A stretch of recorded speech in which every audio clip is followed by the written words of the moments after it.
The iron wheels of the Overland Stage Company coach ground against the hardpan road, each rotation kicking up dust that hung in the still morning air like the ghosts of forgotten travelers. Marshal Elias Crow sat rigid on the driver's bench, his weathered hands steady on the reins despite the 4-day journey that had carved new lines into his already carved face. At 53, Elias had seen enough of the frontier to know that the easiest part of bringing men to justice was catching them. The hard part was keeping them alive long enough to hang.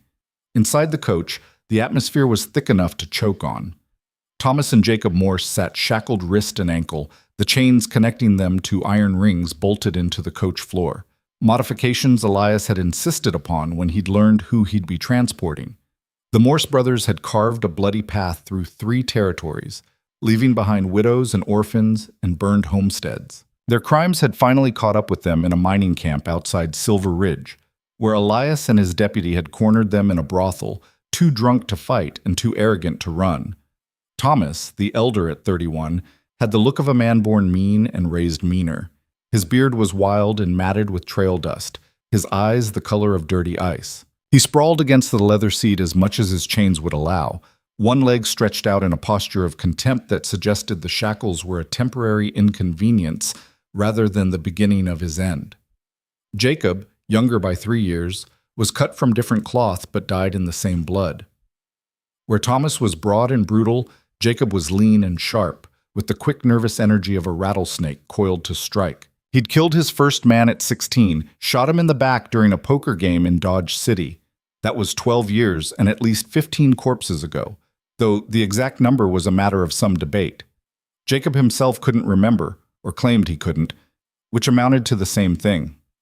Across from the brothers sat Rhett Calder, and the tension between them was a living thing, coiled and waiting. Rhett was 34 but looked older, the way frontier violence ages a man faster than time alone ever could. He wore a dark duster despite the heat, his hat pulled low over eyes that hadn't slept properly in 6 months, not since the night he'd buried his sister outside Redemption Creek. His right hand rested on his thigh, never more than 6 inches from the Colt Peacemaker holstered at his hip. The gun's grip was worn smooth from use, and everyone in the coach knew without asking that Rhett knew how to use it. Marshal Crow had initially refused to let Rhett ride along.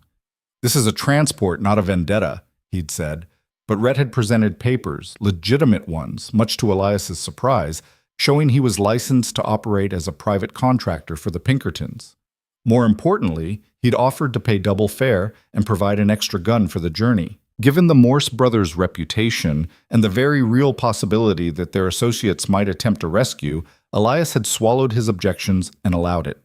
Now, 3 days into the journey, he was regretting that decision. "You keep staring at me like that, friend. You're going to wear out your eyes," Thomas Morse said, his voice a low rumble that carried equal parts amusement and threat.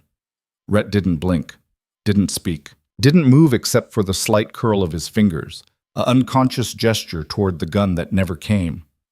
"My brother's talking to you," Jacob added, leaning forward as much as his chains allowed. His grin was all teeth and malice. "Ain't polite to ignore a man making conversation." "Didn't know killers worried about politeness," Rhett said. His voice was quiet, controlled, but underneath ran a current of something darker. "Seems like you boys left your manners back in Redemption Creek, along with my sister's body." The temperature in the coach dropped 10 degrees. Thomas's grin faded. "Now that's a serious accusation, friend. You got proof of that, or are you just running your mouth?" "I got proof." Rhett's hand drifted another inch closer to his gun. "Your neckerchief, the one with the silver conchos you were too stupid to ditch. Sheriff found it in her cabin, soaked in her blood. That, and 3 witnesses who saw you two riding out of town that night, laughing about what you'd done." "Witnesses can be mistaken," Jacob said, but his nervous energy had ratcheted up several notches. "Memory's a funny thing. Sometimes people remember what they think they saw, not what actually happened. 3 different people, 3 different stories, all pointing at you." The coach hit a rut, jostling everyone. Rhett's hand twitched toward his gun, and both Morse brothers tensed against their chains. For a heartbeat, violence hung in the air like summer lightning. "Enough!" The voice came from the 5th passenger, a woman who'd been silent for most of the journey. Margaret Hastings was traveling east to San Francisco, fleeing a failed marriage and an empty homestead. She was 42, handsome rather than pretty, with steel gray hair pulled back in a severe bun and eyes that had seen enough of frontier hardship to be unimpressed by frontier violence. "We've got 2 more days of this journey, gentlemen. I'd prefer not to spend them listening to you measure your manhoods against each other." "My apologies, ma'am," Rhett said, though his eyes never left the Morse brothers. "Wasn't trying to offend." "You ain't offending her," Thomas said. "You're boring her. Hell, you're boring me, and I'm supposedly the subject of all this dramatic staring." The 6th passenger, a thin man in a rumpled suit who'd introduced himself as Samuel Porter, a traveling salesman of agricultural equipment, cleared his throat nervously.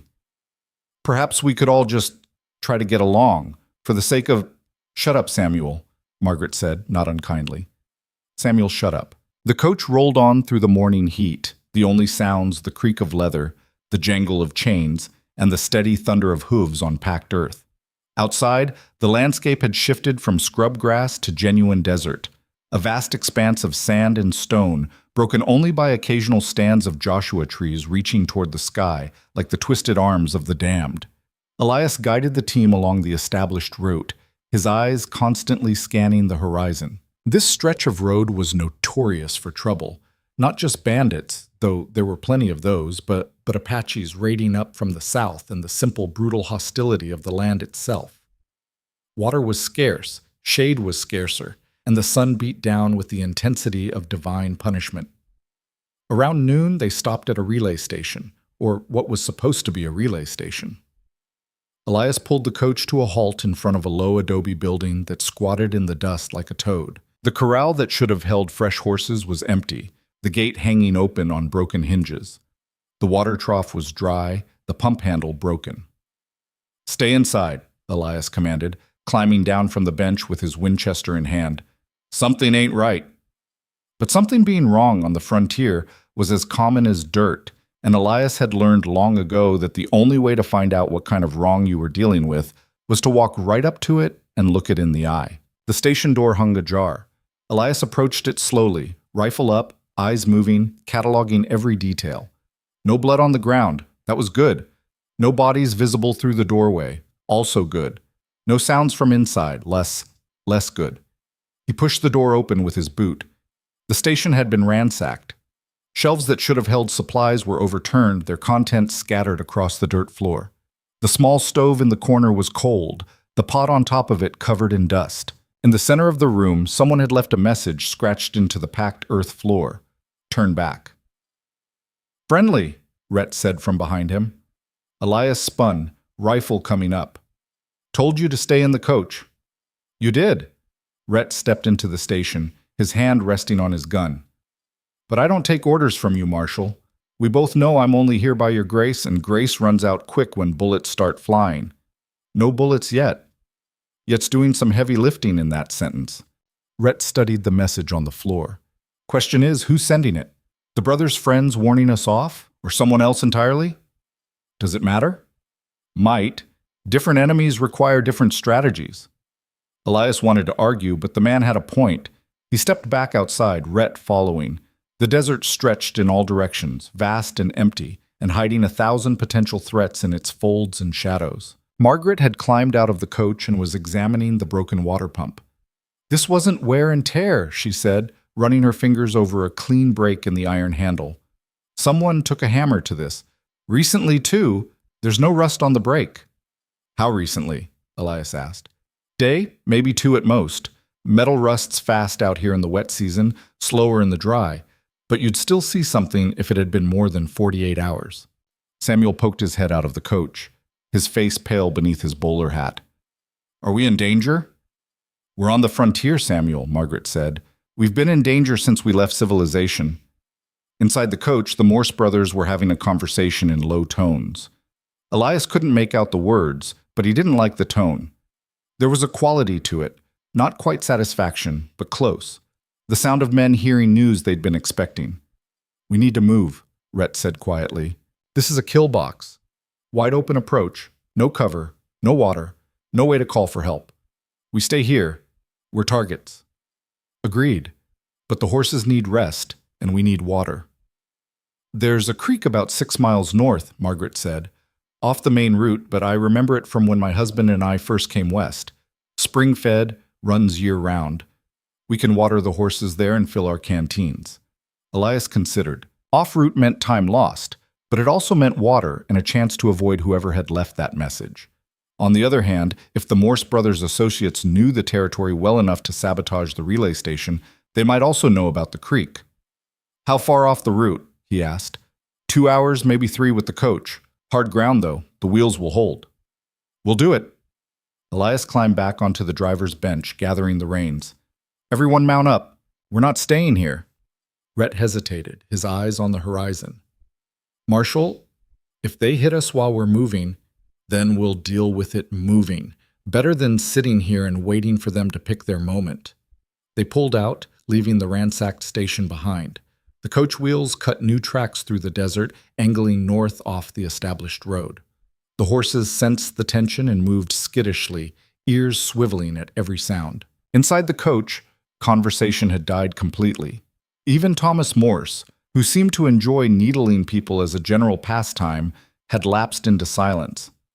Jacob stared out the window, his chains clinking softly with the motion of the coach. You're awfully quiet, Margaret observed. Run out of threats already? Just thinking, ma'am, Thomas said. Thinking about choices and consequences and the way things have a habit of working themselves out without much help from anyone. That's supposed to mean something? Means whatever you want it to mean. Thomas shifted against his chains. Me? I'm just a simple man heading for a trial I may or may not reach, depending on how the next couple days shake out. Rhett's hand tightened on his gun. You know something you want to share with the class? Just that the frontier's a dangerous place. Lots of things can happen between here and anywhere else. Coaches break down. Horses go lame.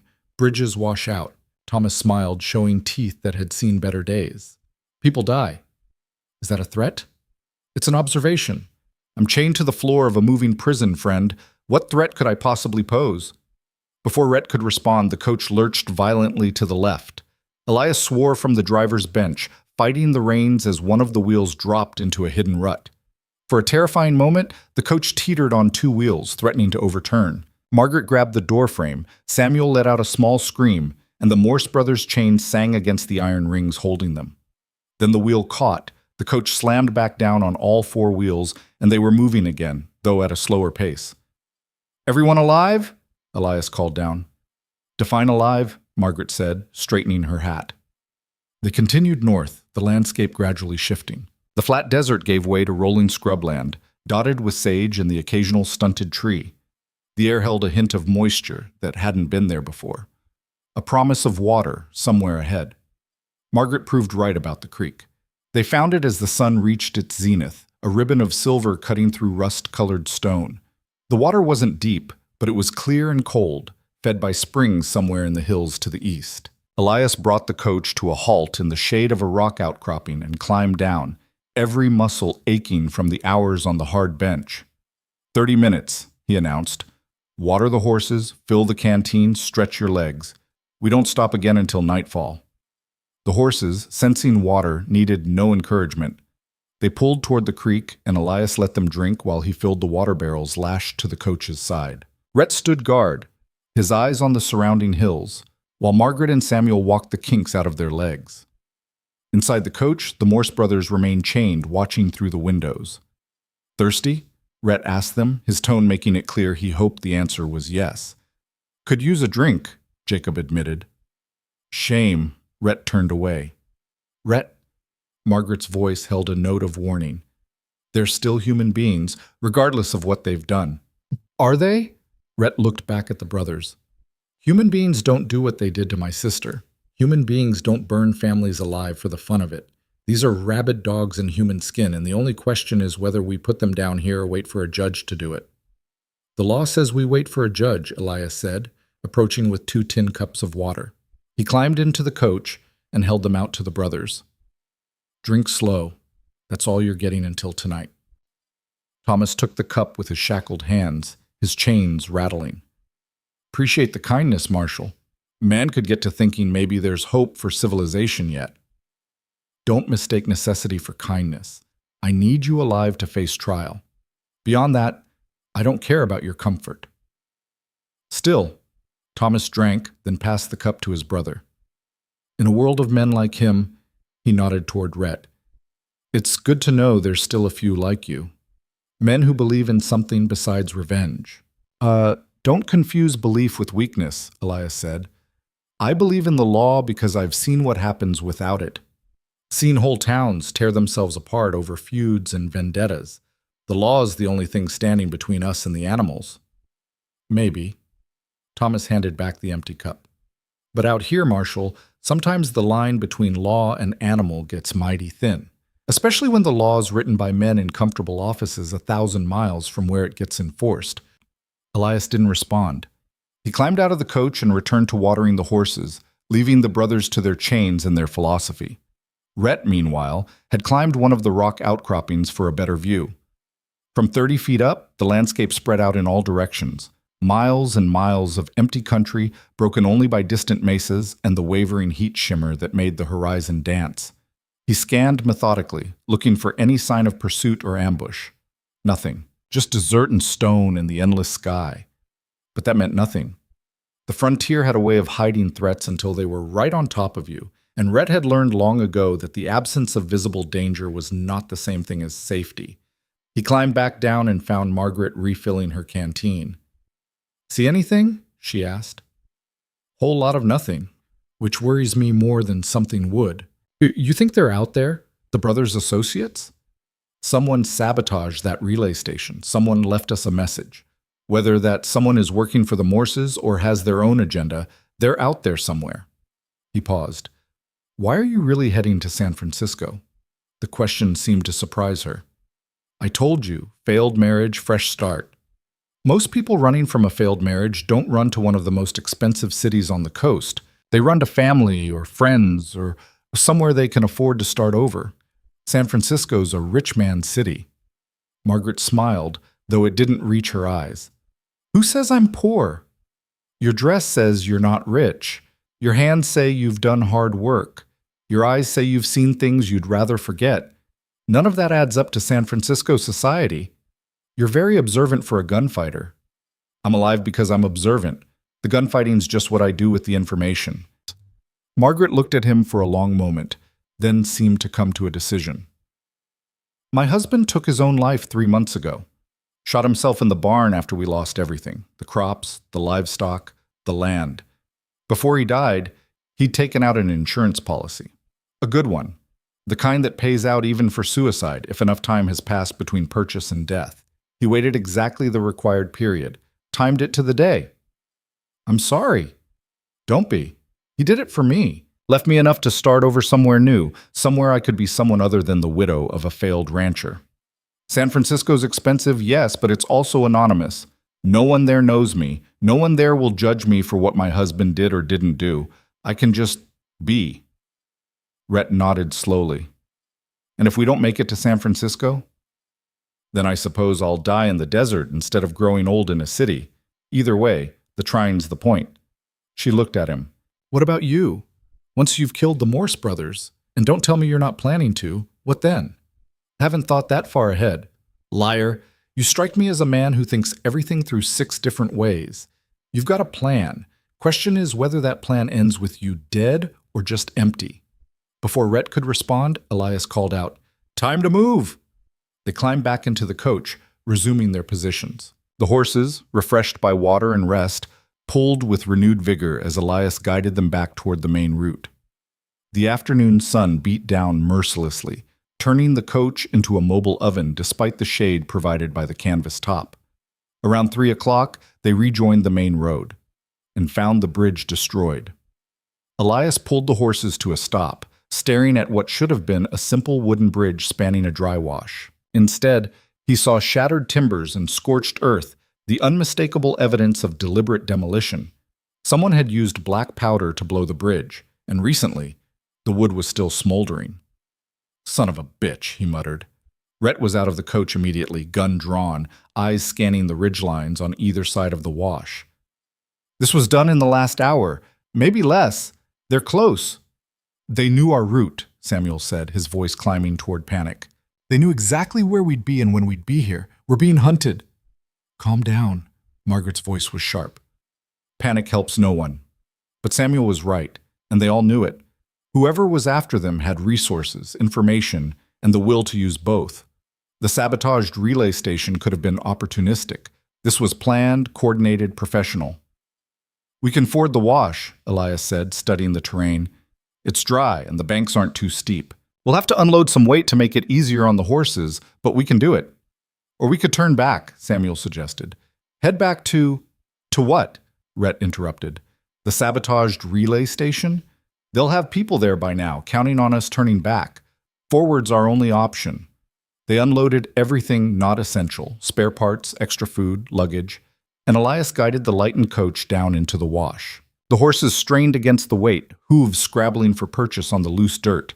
Halfway up the far bank, the left rear wheel caught on a rock, and for a terrifying moment the coach threatened to slide backward.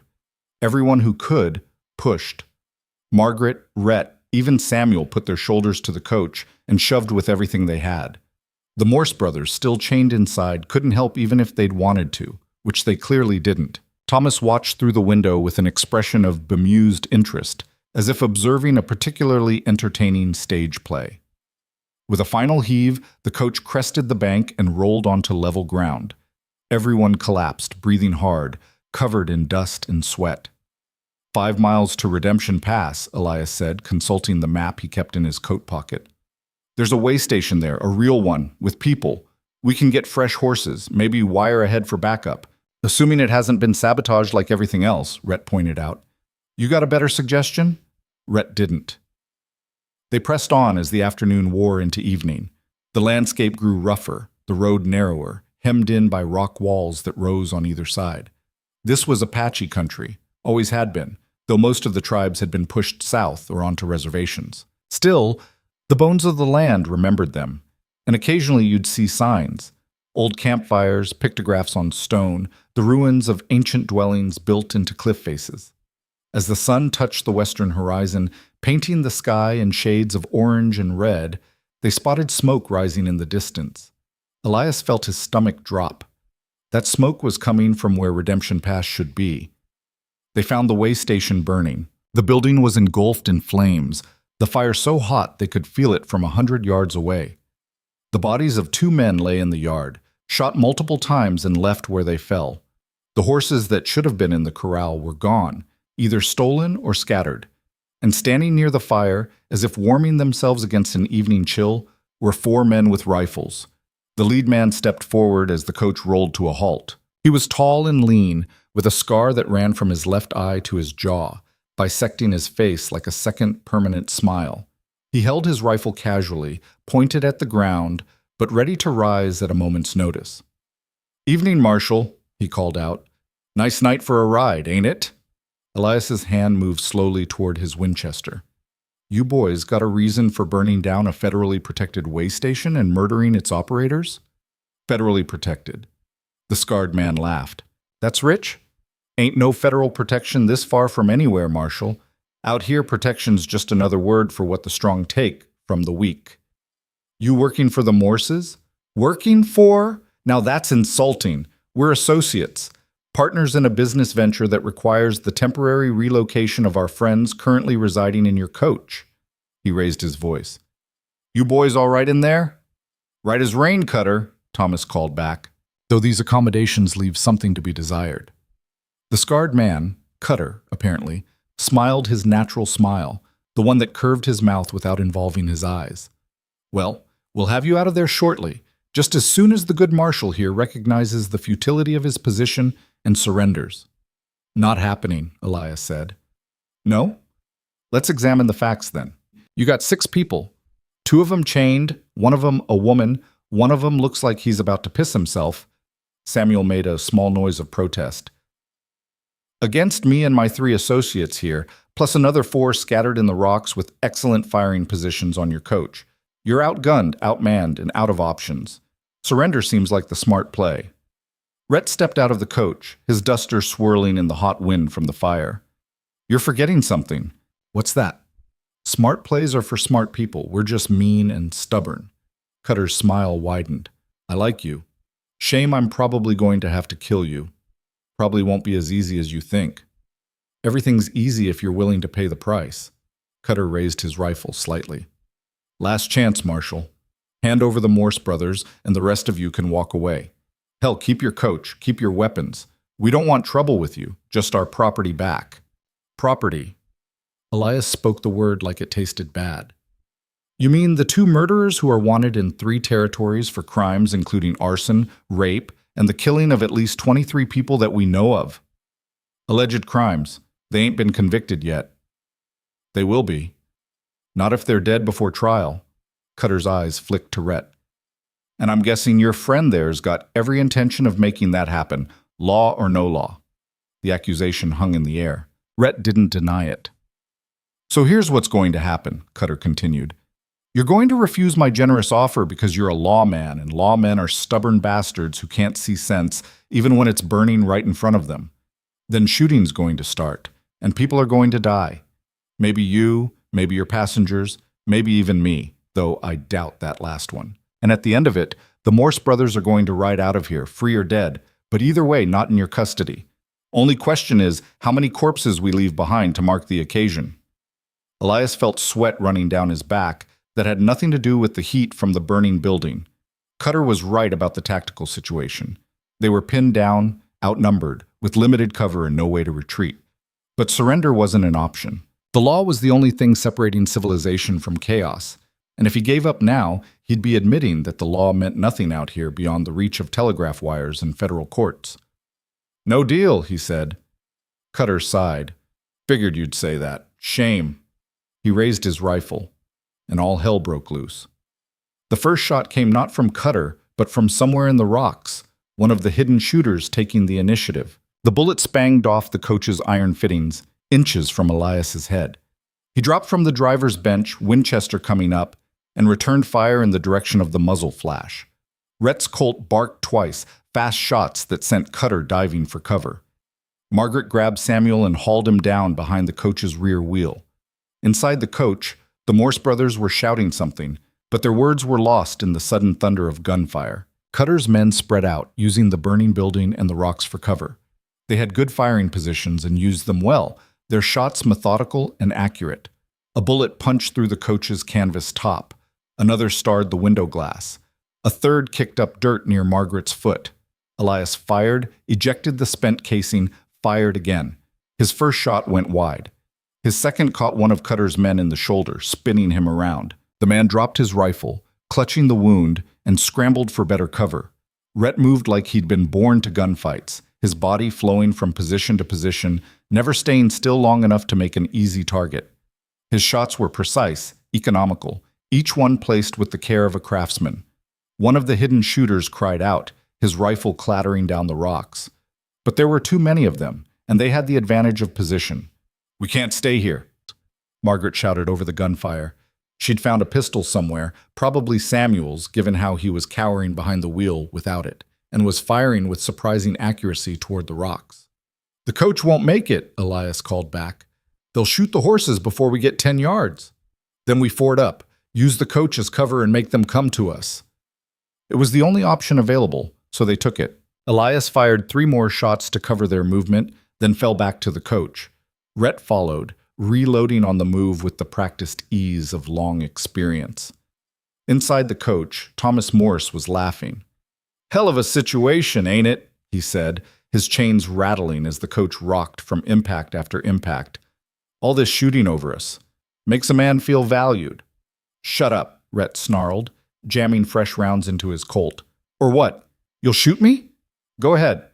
Save Cutter the trouble." A bullet punched through the coach door, missing Jacob's head by inches. The younger Morse brother jerked back, his face going pale. "Jesus!" he yelped. "See, that's the thing about being valuable," Thomas continued, apparently unbothered by how close death had just come. "People want you alive, means they'll hesitate. Means we got an edge even chained up like hogs for slaughter." Rhett raised his gun, pointing it directly at Thomas's face. "Your edge just ran out." "Rhett, no!" Tut! Margaret grabbed his arm. "We need them alive." "Why? So Cutter's men can free them? So they can kill more people? My sister's dead because I wasn't there to stop them. I'm here now. And if you kill them, you're no different than they are. Good. Rhett's voice cracked with rage and grief. I don't want to be different. I want them dead. I want... An explosion rocked the coach, the shockwave slamming everyone against the walls. Elias's ears rang, his vision blurred. Through the smoke and chaos, he saw that one of Cutter's men had thrown a stick of dynamite. It had landed short, exploding near the coach's front wheel, but the damage was done. The wheel was shattered, the axle bent. Even if they survived the gunfight, the coach wasn't going anywhere. New plan! Elias shouted, though he could barely hear his own voice over the ringing in his ears. We abandoned the coach. Head for those rocks on the south side. At least we'll have cover. What about them? Rhett gestured to the Morse brothers. Elias made a decision he'd regret for the rest of his life, however long that turned out to be. Leave them. They're chained, not going anywhere. They ran. Elias went first, Winchester blazing, laying down covering fire. Margaret followed, half-dragging Samuel, who seemed to have forgotten how his legs worked. Rhett came last, walking backwards, his colt barking steadily at anything that moved. They made it to the rocks as the sun finally set, plunging the battleground into a twilight gloom lit only by the burning building. Bullets screamed and ricocheted around them, stone chips flying, but somehow they all reached cover intact. Behind them, in the disabled coach, the Morse brothers sat in their chains and waited to see who would win the right to determine their fate. The gunfight continued into full darkness, neither side able to gain a decisive advantage. Cutter's men had numbers, but Elias's group had desperation and better cover among the rocks. Every time one of the attackers tried to advance, a well-placed shot sent them scrambling back. Every time Elias tried to shift position for a better angle, answering fire drove him down. Stalemate. Around midnight, the shooting stopped. Not by agreement, but by exhaustion. Both sides needed time to reload, to rest, to think. In the silence, Cutter's voice rang out. This is getting tiresome, Marshal. What say we discuss terms? What's to discuss? Elias called back. You want the Morses? I won't give them to you. Won't or can't? Last I checked, they were still in that coach, which is currently closer to my position than yours. I could walk over there right now and unlock their chains. Try it and die. Maybe. Or maybe you're low on ammunition and just bluffing. A pause. Tell you what, how about a compromise? You let me have Thomas. I'll let you keep Jacob. One brother for the law, one brother for freedom. Fair trade. In the rocks, Rhett made a disgusted sound. He's trying to divide us, get us arguing about which one to sacrifice. I know what he's doing, Elias snapped. Question is, do we have any other options? We fight until we can't fight anymore. Then we die with our boots on, like men instead of cowards who bargained away justice for survival. Easy for you to say. You came out here to die anyway. The words hung between them, heavy with truth.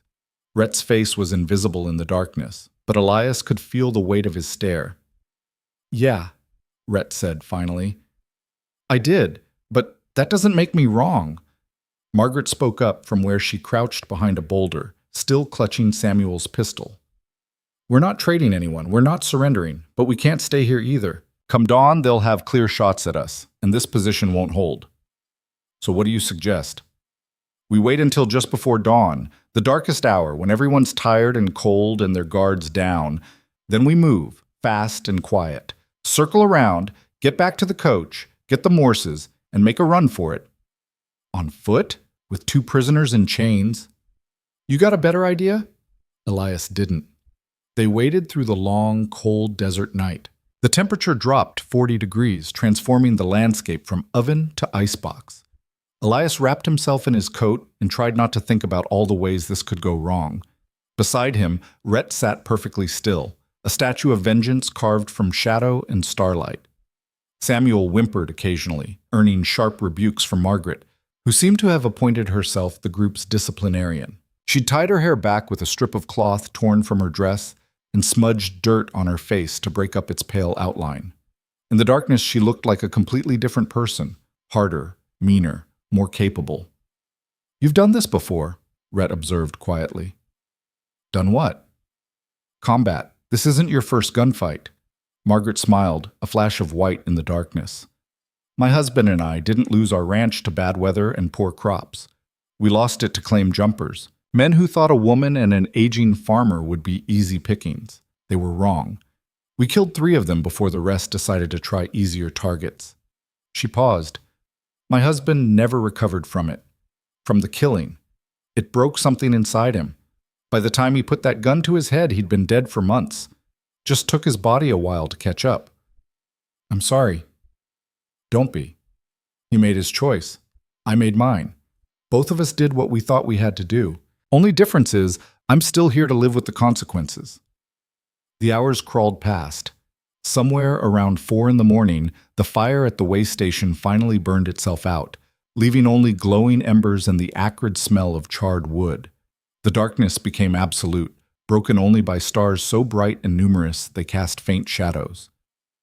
Now, Elias whispered. They moved like ghosts, leaving Samuel behind. He'd only slow them down, creeping from rock to rock, each step carefully placed to avoid dislodging loose stones.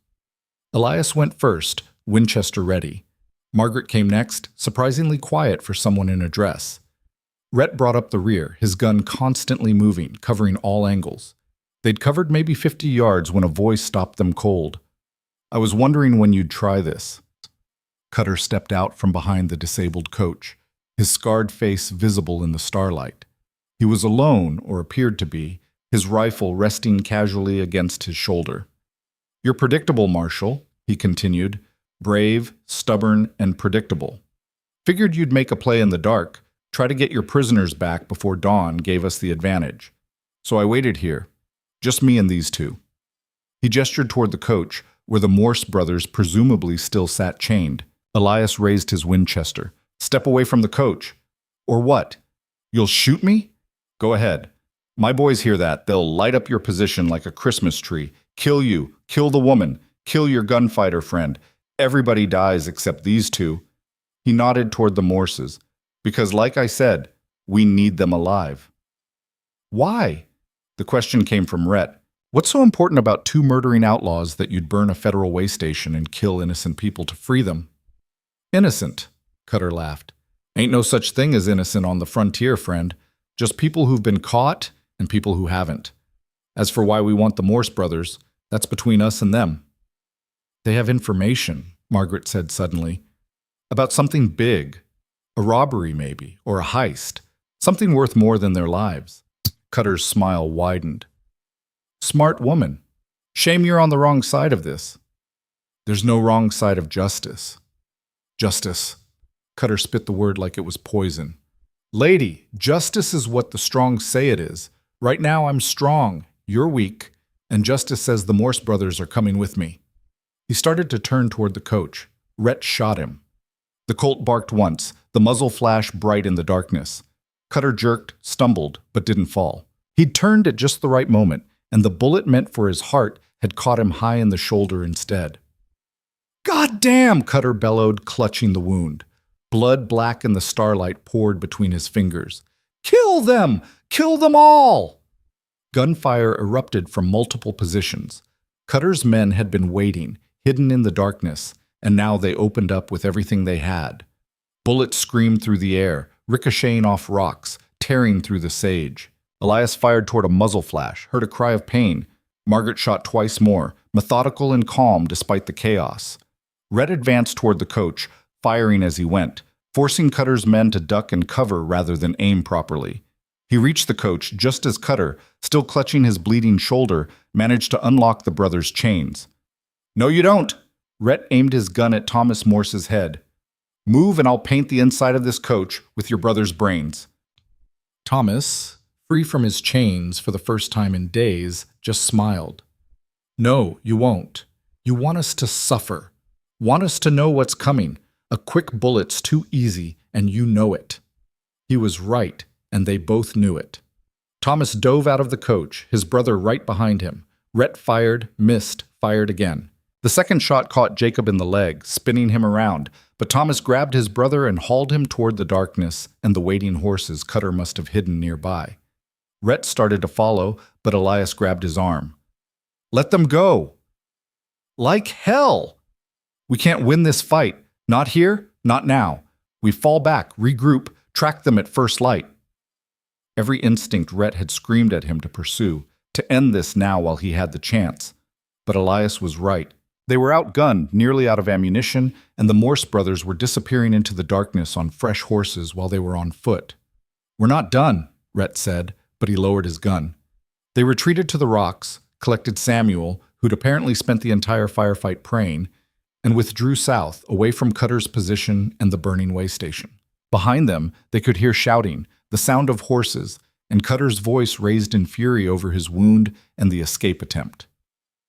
As the first gray light of dawn touched the eastern horizon, they found themselves 5 miles from the way station, exhausted, nearly out of ammunition, and without their prisoners. The Morse brothers were free, and somewhere out there in the vast desert, they were planning their next move. The desert dawn came slowly, bleeding red across a sky that promised no mercy. Elias Crow sat with his back against a boulder, his Winchester across his knees, and watched the light crawl across the wasteland they'd fled through in darkness. Every muscle in his body ached, his mouth tasted like copper and dust, and the weight of failure sat heavy in his chest like a stone. 5 miles behind them, smoke still rose from the ruined way station. 5 miles ahead lay nothing but more desert, more rock, more endless empty country that swallowed men whole and left no trace. And somewhere between here and there, the Morse brothers were riding free, probably laughing about how easily they'd slipped the law's grasp. "We need water," Margaret said. She'd found a spot in the shade of an overhang and was tending to Samuel, who'd somehow managed to twist his ankle during their retreat. The salesman sat with his legs stretched out, his face pale and drawn, looking like he regretted every decision that had led him to this moment. "Creek's 3 miles east," Elias said. "Same one we stopped at yesterday. We can make it by noon if we start now." "And after that?" Rhett stood apart from the group, staring back toward the way station with an intensity that suggested he was measuring distances, calculating angles, planning violence. "We just let them ride away? Give up? We regroup, find fresh horses, pick up their trail. By which time they'll be a day ahead of us, with Cutter's men running interference." Rhett turned, and in the growing light Elias could see the exhaustion carved into his face. But beneath the exhaustion lay something harder, colder, a determination that bordered on madness. "I didn't come this far to lose them now." "You didn't lose them? I did." Elias stood, his knees protesting the movement. "I was in charge of this transport. I made the calls. I'm the one who left them in that coach when we should have taken them with us. You made the tactical choice. Hard to run with 2 men in chains. Hard to run without them, turns out." Elias picked up his rifle, checked the load. 4 rounds left. 4 rounds between them and whatever came next. "We move now. Get water, get our bearings, then we track those bastards until we run them down or die trying." "Finally, something we agree on," Rhett said. They walked through the growing heat, Samuel limping badly despite Margaret's makeshift splint. The landscape was brutal in the daylight, all sharp edges and hard shadows, no softness anywhere. Twice they saw buzzards circling in the distance, drawn by death they couldn't see but could sense. Once they heard gunfire, far off, the sound carrying strangely across the desert. Friend or foe, they couldn't tell, so they just kept walking. The creek looked different in daylight. Yesterday it had seemed like salvation, a ribbon of life in the dead country. Today it just looked small and temporary, like it might dry up any moment and leave them stranded. But the water was still cold, still clear, and they drank deep before refilling every container they had. "We can't keep going like this," Samuel said as Margaret rewrapped his ankle. "We're on foot, we're nearly out of ammunition, and we don't even know where they're headed. This is suicide." "Then stay here," Elias said. "Wait by the creek. Someone will come along eventually. Stage company will send people to investigate when their coach doesn't arrive." "How long will that take? Days? Weeks?" "However long it takes." Samuel looked at the desert surrounding them, at the endless miles of nothing, and seemed to shrink into himself. "I'm not built for this. I sell farm equipment. I've got a wife in Sacramento, 3 children. I was supposed to be home a week ago." "We've all got places we're supposed to be," Margaret said, not unkindly. "Difference is, you're the only one complaining about it." "I'm being realistic." "You're being a coward." Samuel's face flushed. "That's easy for you to say. You're not the one who what? Who's scared? Who wants to live?" Margaret's voice was sharp as broken glass. You think you're special because you're afraid? We're all afraid, Samuel. Every single one of us. The difference is, we're not letting fear make our decisions. She stood, brushing dust from her dress. You want to stay here and wait for rescue? Stay. Nobody's forcing you to come. But stop whining about how hard this is like you're the only one suffering. Samuel opened his mouth, closed it, then looked away. After a moment, he said quietly, I'll come. But I don't have to like it. Nobody's asking you to like it, just to keep up. They found the tracks an hour later. Fresh horse prints heading northwest, 6 animals moving at an easy pace. The trail was easy to follow, almost insultingly so. Either the Morse brothers were supremely confident they wouldn't be pursued, or they wanted to be followed. It's a trap, Rhett said, studying the prints. Has to be. Probably, Elias agreed. But what choice do we have? They followed the trail through country that grew progressively rougher. The flat desert gave way to broken terrain, all gullies and arroyos and rock formations that cast strange shadows. Perfect ambush country, and they all knew it. Every ridge could hide a rifleman. Every boulder could conceal a killer. But no shots came. No ambush materialized. Just mile after mile of tracks leading northwest toward a range of mountains that shimmered in the distance like a mirage. Around midday, they found the first body. He was one of Cutter's men, shot 3 times and left face down in the dirt. The wounds were fresh, the blood not yet fully dried. Someone had gone through his pockets, taken his weapons and ammunition, and left everything else. This wasn't us, Margaret said, kneeling beside the corpse. We only wounded one of them, and not fatally. Morse brothers cleaning house, Rhett said, tying up loose ends. Or falling out with their rescuers. Elias studied the body, the placement of the wounds. 2 in the back, 1 in the head. Execution style. Either way, it means they're not working together anymore. That's something we can use. They found the second body a mile later. This one was fresher, the man killed within the hour. He'd been shot once, center mass, and had died slowly judging by the blood trail. Whatever had caused the split between the Morses and Cutter's gang, it had happened fast and violent. We're getting close, Rhett said. His hand rested on his gun, fingers flexed and ready. They're shedding weight. Moving fast. They know we're following. How could they know? Because they're not stupid, and this is what I'd do in their position. Kill anyone who might slow me down, keep moving, force the pursuit to spread out, then double back and pick them off one by one.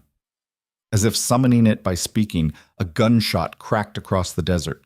The bullet struck the ground near Samuel's feet, kicking up a spray of dirt and rock. He yelped and dove for cover, his twisted ankle forgotten in the sudden rush of adrenaline. More shots followed, coming from a rocky outcrop 50 yards ahead. Elias returned fire, his 4 precious rounds gone in seconds, and threw himself behind a boulder. Margaret pulled Samuel to safety as bullets chewed up the ground where he'd been standing. Rhett moved laterally, using the terrain for cover, trying to flank the shooter's position. He fired twice, conserving ammunition, each shot placed with care. On the 3rd shot, the shooting from the outcrop stopped.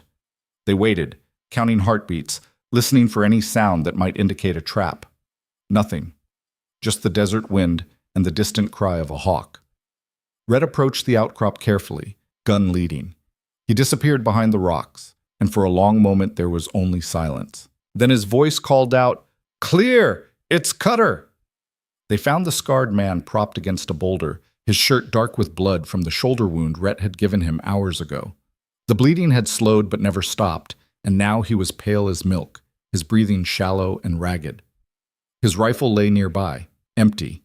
He'd fired his last rounds at them, knowing it was futile, doing it anyway, out of spite or duty or simple refusal to die quietly. "Marshal," he rasped as Elias approached. "Come to gloat? Come to ask questions. Where'd they go?" "Straight to hell if there's any justice," Cutter coughed, flecks of blood appearing on his lips. "Sons of bitches turned on us. Soon as we got them free, Thomas put a bullet in my shoulder, second one in case you're counting, and told me I'd served my purpose. Then they killed Reynolds and Martinez, took the horses, and rode off laughing." "What purpose?" Margaret asked. "Why break them out if you weren't working together?" "We were working together. Had a deal, a good one. They knew where a mine payroll was being moved, knew the route, knew the guards. We were supposed to hit it together, split it 6 ways, $15,000 in gold. enough to set a man up for life. He coughed again, harder. But Thomas and Jacob, they had other plans. Soon as they were free, they changed the deal. No split, no partnership. Just them and the gold, and everyone else can go to hell. Where's this payroll? Elias demanded. Ghost town called Salvation, about 20 miles northwest. Old mining camp played out years ago. Payroll's being moved through there tonight, using the back roads to avoid the main routes where the real bandits operate. Cutter laughed, a wet sound that became another cough. Irony is, the Morses found out about it while they were in custody, overheard some guards talking, put the pieces together. They got caught on purpose, counted on their reputation bringing people to break them out, used us like tools, and threw us away when we were done. You're saying they planned all this? The capture, the transport, the rescue? I'm saying Thomas Morse is smarter than he looks, and Jacob's meaner. Bad combination. Cutter's eyes found Rhett. You the one whose sister they killed? Rhett nodded. Then you know what they're capable of. What they'll do to anyone who gets in their way. You go after them, you better be ready to die, because they sure as hell are ready to kill you. I'm counting on it, Rhett said. Cutter studied him for a moment, then smiled his scarred smile. Yeah, I bet you are. He looked at Elias. You got any water? Elias handed over his canteen. Cutter drank deep, water running down his chin, mixing with the blood. When he was done, he handed it back. Obliged. Now get out of here before I change my mind about talking and decide to shoot you instead. You're out of ammunition, Margaret pointed out. I know, but a man's got his pride, and I'd prefer to die without an audience. He closed his eyes. Go kill those bastards for me, or die trying. Either way, it'll be a better end than rotting in this desert. They left him there, propped against his boulder, bleeding out slowly in the heat. It wasn't mercy. The frontier rarely offered that. But it was the closest thing to kindness they could afford. An hour later, they heard a single gunshot behind them. Cutter had found one last round somewhere, or a hidden pistol, or maybe just the will to finish what the Morse brothers had started. Either way, he was done, and they were down one source of information but up one lead. Salvation, 20 miles northwest. A ghost town and a gold payroll, and two killers who'd orchestrated this entire nightmare just to get their hands on it. We need horses, Elias said. Can't cover 20 miles on foot by tonight, and we can't let them hit that payroll. They get their hands on 15,000 in gold, they'll disappear into Mexico, and we'll never find them. Nearest town is Stillwater, about 8 miles south, Margaret said. Small place, maybe 100 people, but they'll have horses. That's 8 miles the wrong direction. You got a better idea? He didn't. They turned south, leaving the trail behind, gambling that they could reach Stillwater, acquire horses, and still make it to Salvation before the Morse brothers finished their robbery and vanished into the frontier's vast anonymity. It was a long shot, but long shots were all they had left. The walk to Stillwater took 4 hours, every step fighting exhaustion and heat, and Samuel's increasingly vocal complaints about his ankle. By the time they spotted the town's buildings shimmering in the distance, it was mid-afternoon and they were all running on fumes. Stillwater was exactly what Margaret had promised. Small, dusty, forgotten by progress and time.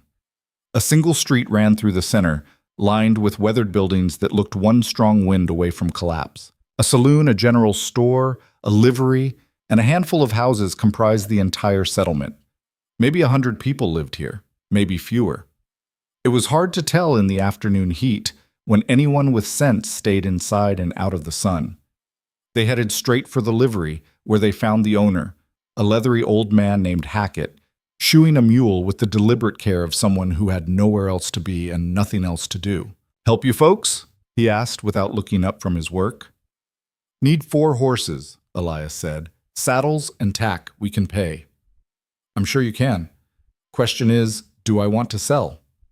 Hackett finished driving the nail, tested the shoe, then finally looked up at them. His eyes were sharp despite his age, taking in their disheveled appearance, their weapons, the barely controlled desperation that hung around them like smoke. "You running from something or towards something?" "Both," Rhett said. "We're pursuing 2 escaped prisoners, Morse brothers. You heard of them?" Hackett spat into the dirt. "Everyone's heard of them. They the ones who killed that girl over in Redemption Creek?" "Among others. They're headed for Salvation, planning to rob a mine payroll. We aim to stop them. Salvation's a ghost town. Nobody there but rattlesnakes and regrets. The payroll's coming through there tonight. If we don't stop the Morses, they'll kill the guards and disappear with 15,000 in gold. Hackett set down his hammer and wiped his hands on his apron. That's a problem for the mine company, the territorial marshal, maybe even the army. It ain't a problem for a broken-down lawman, a gunfighter with a death wish, a woman, and a... He looked at Samuel. Whatever you are. I'm a salesman, Samuel said weakly. Thought so. You got the look. Hackett shook his head. Point is, this ain't your fight. Not anymore. Those prisoners escaped your custody. That's bad luck, but it happens. You done your part. Time to let someone else pick up the burden. Can't do that, Elias said. Why not? Because I swore an oath. To uphold the law, to bring criminals to justice, to protect the innocent. That oath doesn't have an expiration date, and it doesn't come with an escape clause for when things get hard. Pretty words. But words won't stop bullets, and they sure as hell won't bring back the dead. Hackett looked at each of them in turn. You go after the Morse brothers, you're going to die. All of you. Maybe you'll take them with you, maybe you won't, but either way, this ends in blood and bodies. That what you want? Want doesn't enter into it, Margaret said.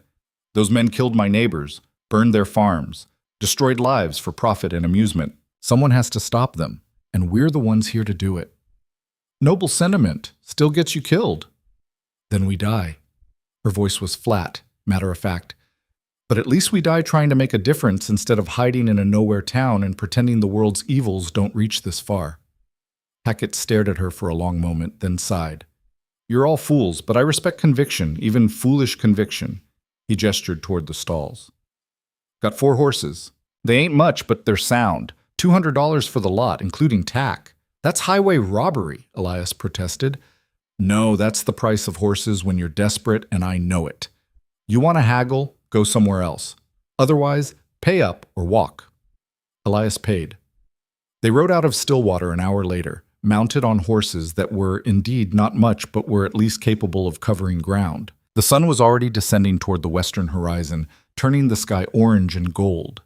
They had maybe 4 hours of daylight left, and 20 miles to cover before they reached Salvation and whatever waited for them there. The horses were slower than Elias would have liked, but they were steady, and that counted for something. They settled into a ground-eating trot that ate up the miles without exhausting the animals. The landscape rolled past, rock and scrub and emptiness, the same scenery repeating endlessly like a fevered dream. As they rode, Rhett pulled up alongside Elias. You really think we can stop them? I think we have to try. That's not an answer. It's the only answer I've got. Elias shifted in the saddle, his body protesting the movement. You asked me earlier why I care so much about bringing them in alive instead of just putting bullets in them. You want the real answer? If you're offering. Because if we become executioners instead of lawmen, we're no different than them. We're just killers with badges, deciding who lives and dies based on our own judgment instead of the laws. And once you start down that road, there's no coming back. I've seen it happen. Good men who crossed that line told themselves it was justified, and woke up one day to realize they'd become the very thing they were fighting against. Sometimes becoming the thing you fight is the only way to win, Rhett said quietly. And sometimes winning that way means losing everything that made you who you were. Elias looked at him. Your sister, what was her name? Catherine. Katie, we called her. Tell me about her. Rhett was quiet for so long that Elias thought he wouldn't answer. Then slowly the words came.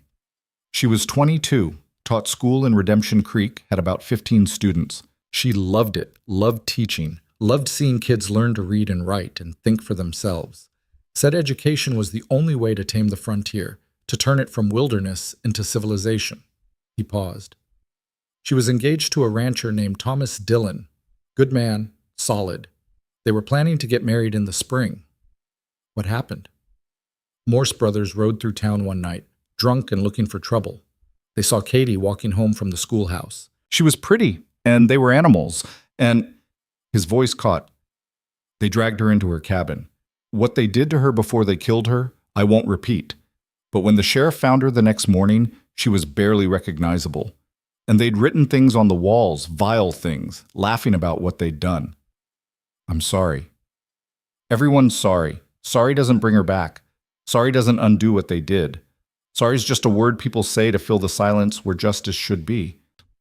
They rode in that silence for a while, the only sounds the steady rhythm of hooves and the creak of leather.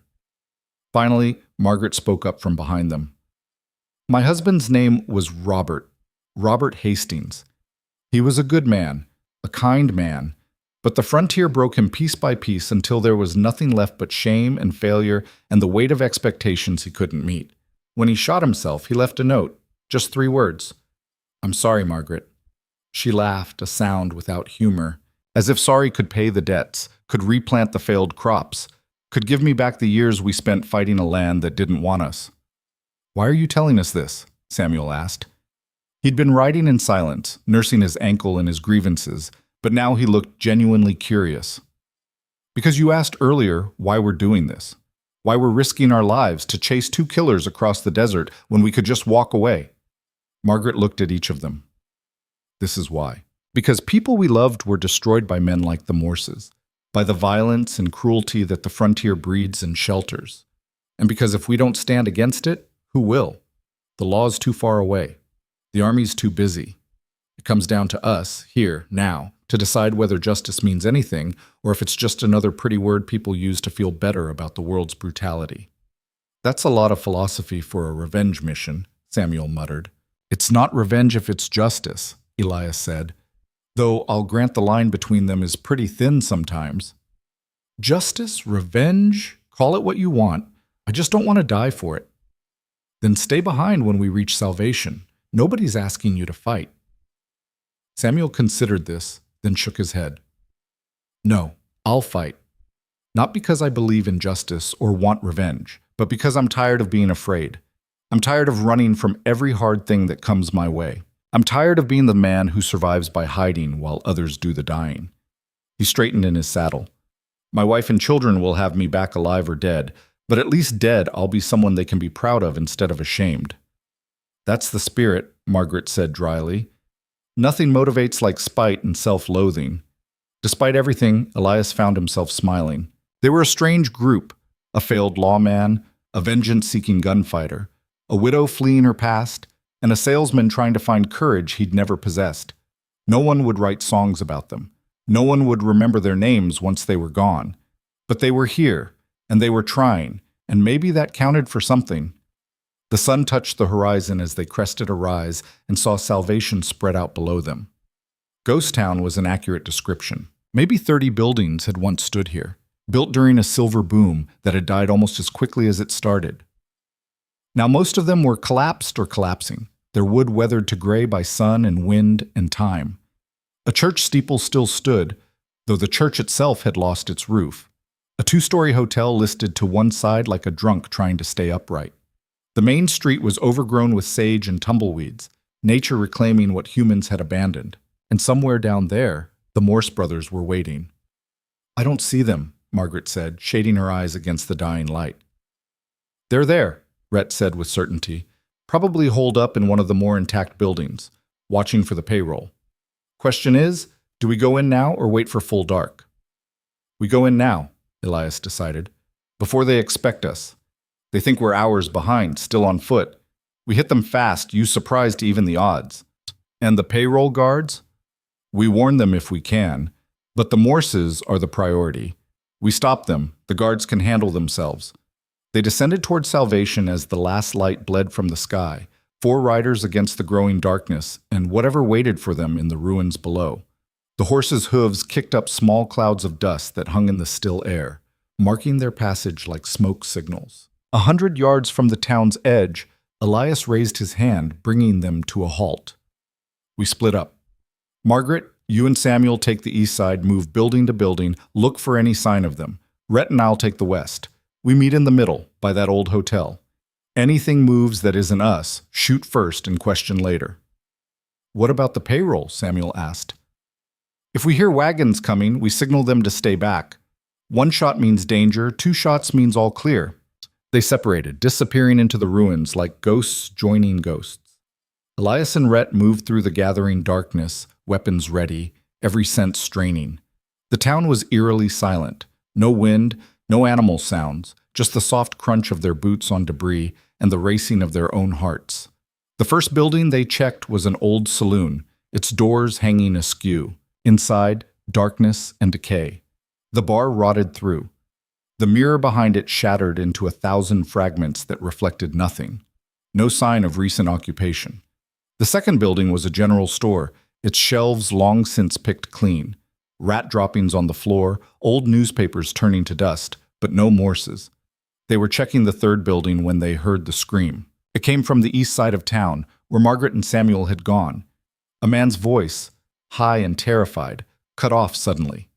Then silence. Then the distinctive crack of a pistol shot. Elias and Rhett ran, abandoning stealth for speed. They burst around a corner and found Samuel on the ground, clutching his arm where blood welled between his fingers. Margaret stood over him, her pistol smoking, but there was no sign of whoever she'd shot at. "What happened?" Elias demanded. "Ambush," Margaret gasped. "They were waiting in that building there." She pointed to a collapsed house. "Must have seen us coming. They shot Samuel, and I returned fire, but it was too dark to tell if I hit anything." A voice called out from the darkness, Thomas Morse's voice, laden with amusement. "That you, Marshal? Didn't expect to see you again so soon. You're persistent, I'll give you that." "Come out and face me," Rhett shouted. "Why? We got the high ground, we got the darkness, and we got time. You're the ones on a deadline, not us. That payroll's coming through in—" A pause, presumably to check a pocket watch. "About 40 minutes. You can spend that time hunting us in the dark, or you can wait for the wagons and try to warn the guards before we kill them. Your choice." "We can do both," Elias called back. "Can you? You're what, 4 people? One of them wounded, one of them a woman, one of them you. That leaves your gunfighter friend as the only real threat, and he's outnumbered 2 to 1. I like those odds." From a different direction, Jacob's voice joined his brother's. "Plus, we know this town, and you don't. We've been here for hours, mapped out every building, every sightline, every kill zone. You're walking blind, Marshal, blind and outgunned." He was right, and they all knew it. The Morse brothers had every advantage: position, preparation, numbers. Trying to root them out of the ruins would be suicide. "Then we wait for the payroll," Elias decided. "Take cover, watch for the wagons.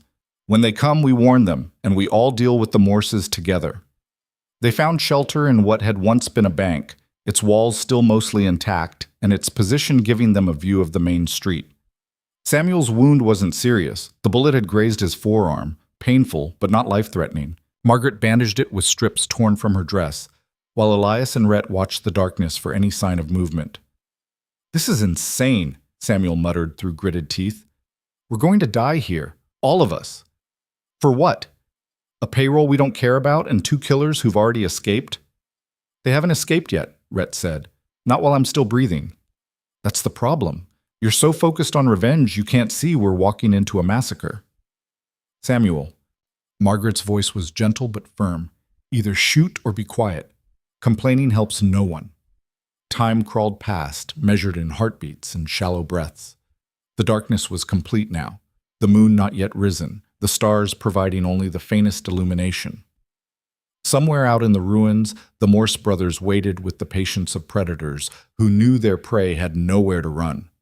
Then, distant but growing closer, came the sound of wagons. The payroll was arriving. Elias raised his hand, signaling silence. The sound of iron-shod wheels on hard ground grew louder, accompanied by the jangle of harness and the low voices of men speaking to their teams. 2 wagons, at least, maybe 3, coming up the old road from the south. The payroll guard was making good time, probably hoping to pass through Salvation and be miles away before anyone knew they'd been there. They had no idea what was waiting for them in the darkness. "I'm going out there," Elias said, starting to rise. Rhett grabbed his arm. "Soon as you step into the open, the Morses will cut you down. That's what they're waiting for, one of us to break cover." "Then what do you suggest? Let them ride into an ambush?" "Fire a warning shot, from in here. Let them know something's wrong without exposing ourselves." It was a compromise, and like most compromises, it satisfied no one, but at least kept everyone alive. Elias aimed his Winchester at the sky and fired once, the shot echoing off the ruined buildings like thunder in a canyon. The sound of the approaching wagons stopped immediately. "Who's there?" a voice called out. Hard-edged, suspicious, the voice of a man who'd been hired for his willingness to shoot first and ask questions later. "Identify yourself." "Marshal Elias Crow, the town's occupied by hostile forces. Stay back." A pause, then a different voice, older, carrying authority. "What hostile forces? This is supposed to be an empty town." "Morse brothers. They're planning to rob you. Turn around and—" The rest of his words were lost in a sudden eruption of gunfire. Thomas and Jacob had been waiting for exactly this moment, and now they opened up from multiple positions, their muzzle flashes bright in the darkness. Bullets raked the street where the wagons had stopped, and Elias heard men screaming, horses shrieking in terror, the crash of a wagon tipping over. "Move!" Rhett was already running, bursting out of the bank's shelter and sprinting toward the wagons.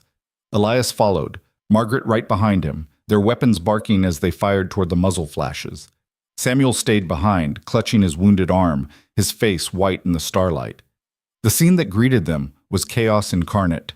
One wagon had indeed overturned, spilling crates and strong boxes across the street. The other wagon's team had bolted, dragging the vehicle sideways into a building where it lodged, trapped and useless.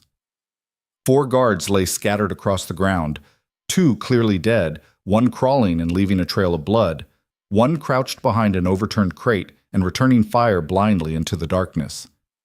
"Get down!" Elias shouted, diving behind the capsized wagon as bullets whined overhead. A strongbox lay at his feet, its lock shattered by impact, gold coins spilling from the broken seam and glinting in the muzzle flashes like scattered stars. The surviving guard scrambled over to join him, a young man maybe 25 with blood running down his face from a grazed scalp.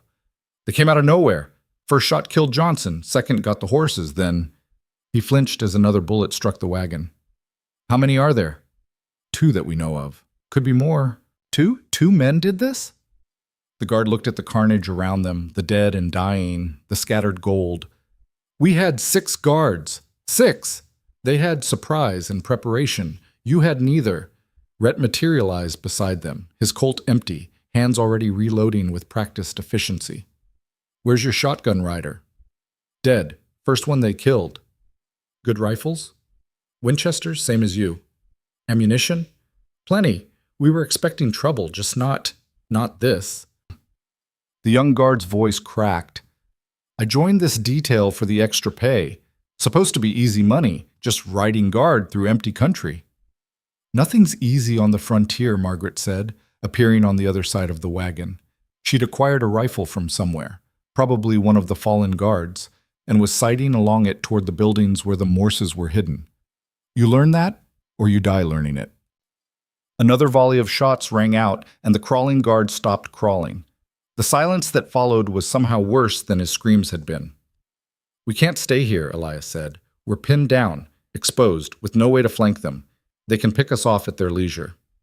"The hotel," Rhett said, pointing to the listing 2-story building they'd identified earlier.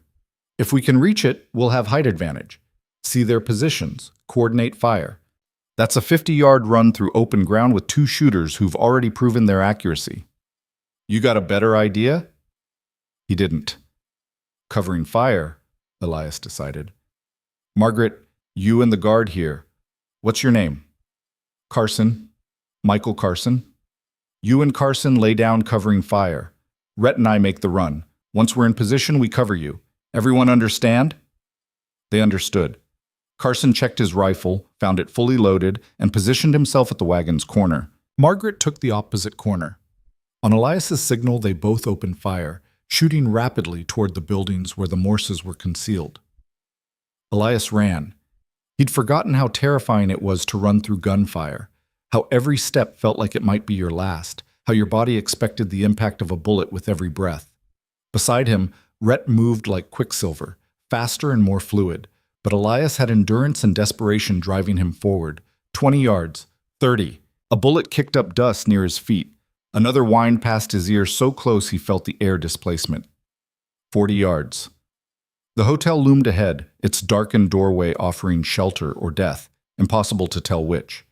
They reached it together, diving through the door and rolling into darkness. For a heartbeat, Elias lay there gasping, certain he'd been shot and just hadn't felt it yet. Then his body reported back, bruised, exhausted, terrified, but intact. "Stairs," Rhett said, already moving. "Second floor, we need line of sight." The stairs were a death trap, narrow and creaking, each step groaning under their weight. If the Morses had anyone inside the building, this was where they'd die, funneled into a killing zone with no way to dodge or take cover. But no shots came. No ambush materialized. They reached the second floor and found it empty except for dust and the skeletal remains of furniture too worthless to steal when the town died. A window overlooked the main street. Elias positioned himself there while Rhett took the opposite window, giving them overlapping fields of fire. From this height, they could see the entire battleground, the overturned wagons, the scattered gold, Margaret and Carson still huddled behind their cover. And beyond, in the ruins of what had once been a boarding house, 2 muzzle flashes marking the Morse brothers' position. "Got them," Elias breathed, raising his Winchester. He fired, the bullet striking the boarding house wall. Rhett fired a heartbeat later, his shot closer, forcing one of the muzzle flashes to duck back. From below, Margaret and Carson seized the moment, breaking from cover and sprinting toward the hotel. The Morses fired after them, but the bullets went wide, their aim disrupted by the suppressing fire from above. Margaret made it first, diving through the doorway with Carson right behind her. "Upstairs," Elias called down. "Watch your step, the stairs are treacherous." They came up carefully, Carson helping Margaret when a rotten board gave way under her foot. Once they were all on the second floor, Elias felt something loosen in his chest. They were still pinned down, still outnumbered in a sense, but at least they had position now. At least they could see what they were fighting. "Where's Samuel?" Margaret asked, scanning the street below. "Still in the bank, I assume." Elias peered through the window. "Assuming he hasn't..." A scream cut through the night, high and terrified and distinctly Samuel's voice. It came from the direction of the bank, followed by the sound of a scuffle. Then silence. "They got him," Rhett said flatly. While we were focused on the wagons, one of them circled around and grabbed him. As if confirming this, Thomas Morse's voice rang out across the ruined town. "Marshal, I believe we have something of yours. Something that screams real pretty when you put a knife to his throat." "Don't listen to him," Margaret hissed. "It's a trap." "Of course it's a trap." Elias leaned against the window frame, his mind racing. "Question is, can we afford to ignore it?" Samuel made his choice when he came with us. He knew the risks. Knowing and accepting are different things. Elias looked at her. "Could you leave him there, knowing what they'll do to him?" Margaret's silence was answer enough. From the darkness, Thomas called again. "I'm going to count to 10, Marshal. You don't show yourself by then. We start cutting pieces off your friend here. Little pieces at first, nothing fatal, but painful, real painful." 1. "We need a plan," Carson said. The young guard had found a rifle and was checking its load with shaking hands. "Something better than walking into their trap." 2. "Rhett, can you make that shot from here?" Elias pointed toward where Thomas's voice had originated. "If he shows himself, can you take him?" "In the dark? At this range?" "Maybe. Maybe not. We only get one chance. If I miss, they kill Samuel for sure." 3. "What if we give them what they want?" Margaret said suddenly. "Not Samuel's life. The gold. There's $15,000 scattered across that street. We tell them it's theirs, no fight, we just want Samuel back." "They'll kill him anyway," Rhett said. "They don't leave witnesses." 4. "Then we make them show themselves to get the gold. We tell them we'll load it back in the wagon, they can take it, but they have to release Samuel first. It's a standoff. They won't trust us not to shoot, we won't trust them to honor the deal, so we negotiate, we stall, we look for an opening." It was a terrible plan, but terrible plans were all they had. 5. "All right," Elias shouted. "All right, we'll talk. Just don't hurt him." A pause. Then Thomas's voice, laden with suspicion. "Talk about what?" "The gold. It's yours. All of it. We'll load it up, you take it and ride out. Just let Samuel go." Laughter echoed through the ruins. "You really think we're that stupid, Marshal? You'll load the gold, sure, and the second we step out to take it, your gunfighter friend puts a bullet in us. We didn't survive this long by trusting lawmen. Then what do you want?" "You." Come out here, unarmed, and we'll make a trade. You for the salesman. Your friends can load the gold while we're doing the exchange, and once they're done, we all walk away. Don't do it, Rhett said quietly. It's a death sentence. Maybe. Elias checked his Winchester, counted his remaining rounds. 4 left, 4 bullets between him and whatever came next. But if I don't, Samuel dies for certain, and we're no closer to stopping them. If you die, I can't stop them alone. Yes, you can. You're the best shot here, the fastest gun. You've got Margaret and Carson backing you up. You can do this. That's not the point. Then what is the point? Elias looked at him, really looked at him, seeing past the hard exterior to the grief-ravaged man beneath. You came out here to kill them or die trying. I came out here to bring them to justice.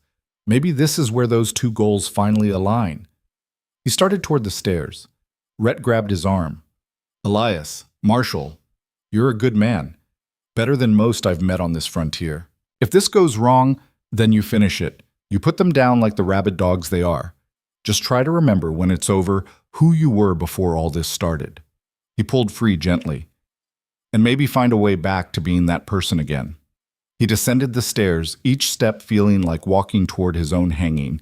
The night air hit him as he emerged from the hotel, cool and carrying the scent of gunpowder and blood. The street stretched before him, littered with debris and corpses and scattered gold that glinted in the starlight like broken promises. I'm coming out, he called, unbuckling his gun belt and letting it fall. Unarmed, like you asked.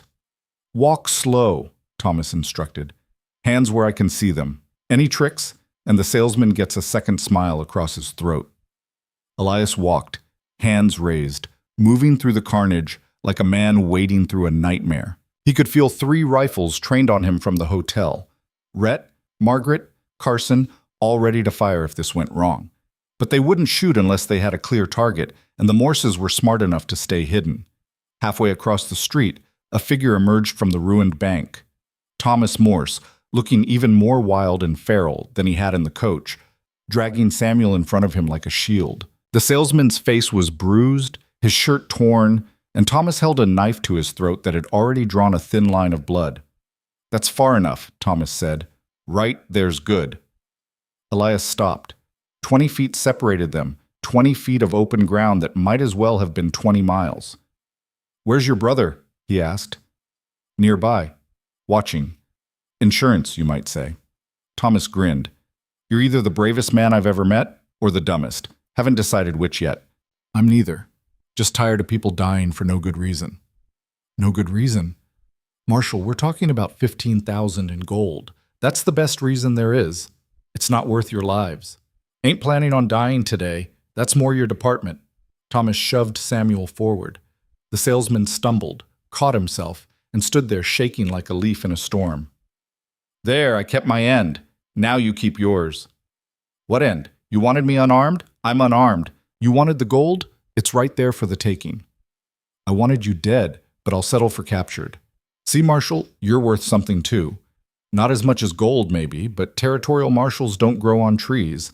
Someone might pay ransom for you, or we might just kill you slow for the entertainment value. Haven't decided yet. You're not taking him anywhere, Rhett's voice cut through the darkness. He stood in the hotel doorway, his Colt aimed steadily at Thomas's head. The range was too far for a guaranteed kill, but the threat was real enough to make Thomas pause. There's that gunfighter courage I was expecting, Thomas said. Shame it's a bluff. You fire that pistol, I cut the salesman's throat before you can chamber a second round. Then my brother kills you from wherever he's hiding. Everybody dies except me. Those odds work for you? Let them both go, Rhett said. You want a hostage? Take me instead. Generous offer, but I'll pass. You're too dangerous to keep alive, and the Marshal here's too valuable to let go. I'm thinking we do this different. His knife pressed harder against Samuel's throat, drawing more blood. Here's the new deal. You and your friends go back in that hotel, count to 100, and don't come out. We take the Marshal and the gold and ride away. You never see us again. Everybody lives except maybe the Marshal, but that's a sacrifice I'm willing to make. No deal. Margaret's voice joined the conversation. She stood at a second-floor window, her rifle aimed at Thomas. That's a good man you're holding hostage, and a better man you're trying to take. Neither one's dying tonight if we have anything to say about it. Then I guess we're at an impasse, Thomas said. Nobody can shoot without everybody dying, so we just stand here until... The gunshot came from an unexpected direction. Jacob Morse had been circling around to flank the hotel, using the darkness and ruins for cover. But Samuel, terrified and desperate, had been watching for exactly this kind of movement. Despite his wounded arm, despite his fear, despite everything that screamed at him to stay still and hope for survival, he'd found the pistol he'd dropped earlier and kept it hidden against his leg. Now he twisted in Thomas's grip, raised the pistol, and fired at where he'd seen movement in the shadows. The shot went wide, missing Jacob by a foot, but it broke the stalemate like a hammer through glass. Thomas cursed and drove his knife toward Samuel's throat. Elias lunged forward, knowing he'd never make it in time, knowing Samuel was dead, knowing this was all his fault for trying to negotiate with killers. Rhett's Colt barked once, twice, the shots precise, but hampered by distance and darkness. And then Margaret fired from the window, her shot catching Thomas high in the shoulder. It wasn't a kill shot, but it was enough to throw off his aim. The knife scored Samuel's throat but didn't bite deep, and Samuel was falling away, clutching his neck, blood streaming between his fingers, but still breathing, still alive. Thomas staggered, his shoulder suddenly useless, his knife falling from nerveless fingers. He reached for his gun with his offhand, but Elias was on him before he could draw, tackling him to the ground. They grappled in the dirt, Thomas fighting with the desperate strength of a man who knew capture meant death, Elias fighting with the methodical determination of the law itself. Jacob burst from cover, rifle raised, trying to get a clear shot at the hotel windows. Rhett stepped fully into the open, his Colt tracking the movement, waiting for the perfect moment. When it came, he fired 3 times in rapid succession, the shots spaced like heartbeats. The first bullet took Jacob in the chest, spinning him around. The second caught him in the side as he turned. The third was insurance, striking center mass, and Jacob Morse went down like a puppet with cut strings. At his feet, Thomas screamed, "Jacob! Jake!" Elias pinned him down, one knee on his back, wrenching his arms behind him with a strength born of fury and righteous anger. "Stay down! Hey! Stay down or I swear I'll—" What he'd swear he never finished, because Carson came running from the hotel with rope, and between them they had Thomas trussed like a hog for slaughter within 30 seconds. His shoulder bled freely, but the wound was survivable. He'd live long enough to hang, which was all that mattered. Margaret climbed down from the hotel and rushed to Samuel, who lay in the dirt pressing both hands to his throat. Blood still leaked between his fingers, but when she examined the wound she found it shallow, painful and terrifying, but not fatal. "You magnificent fool," she said, bandaging him with strips from her perpetually diminishing dress.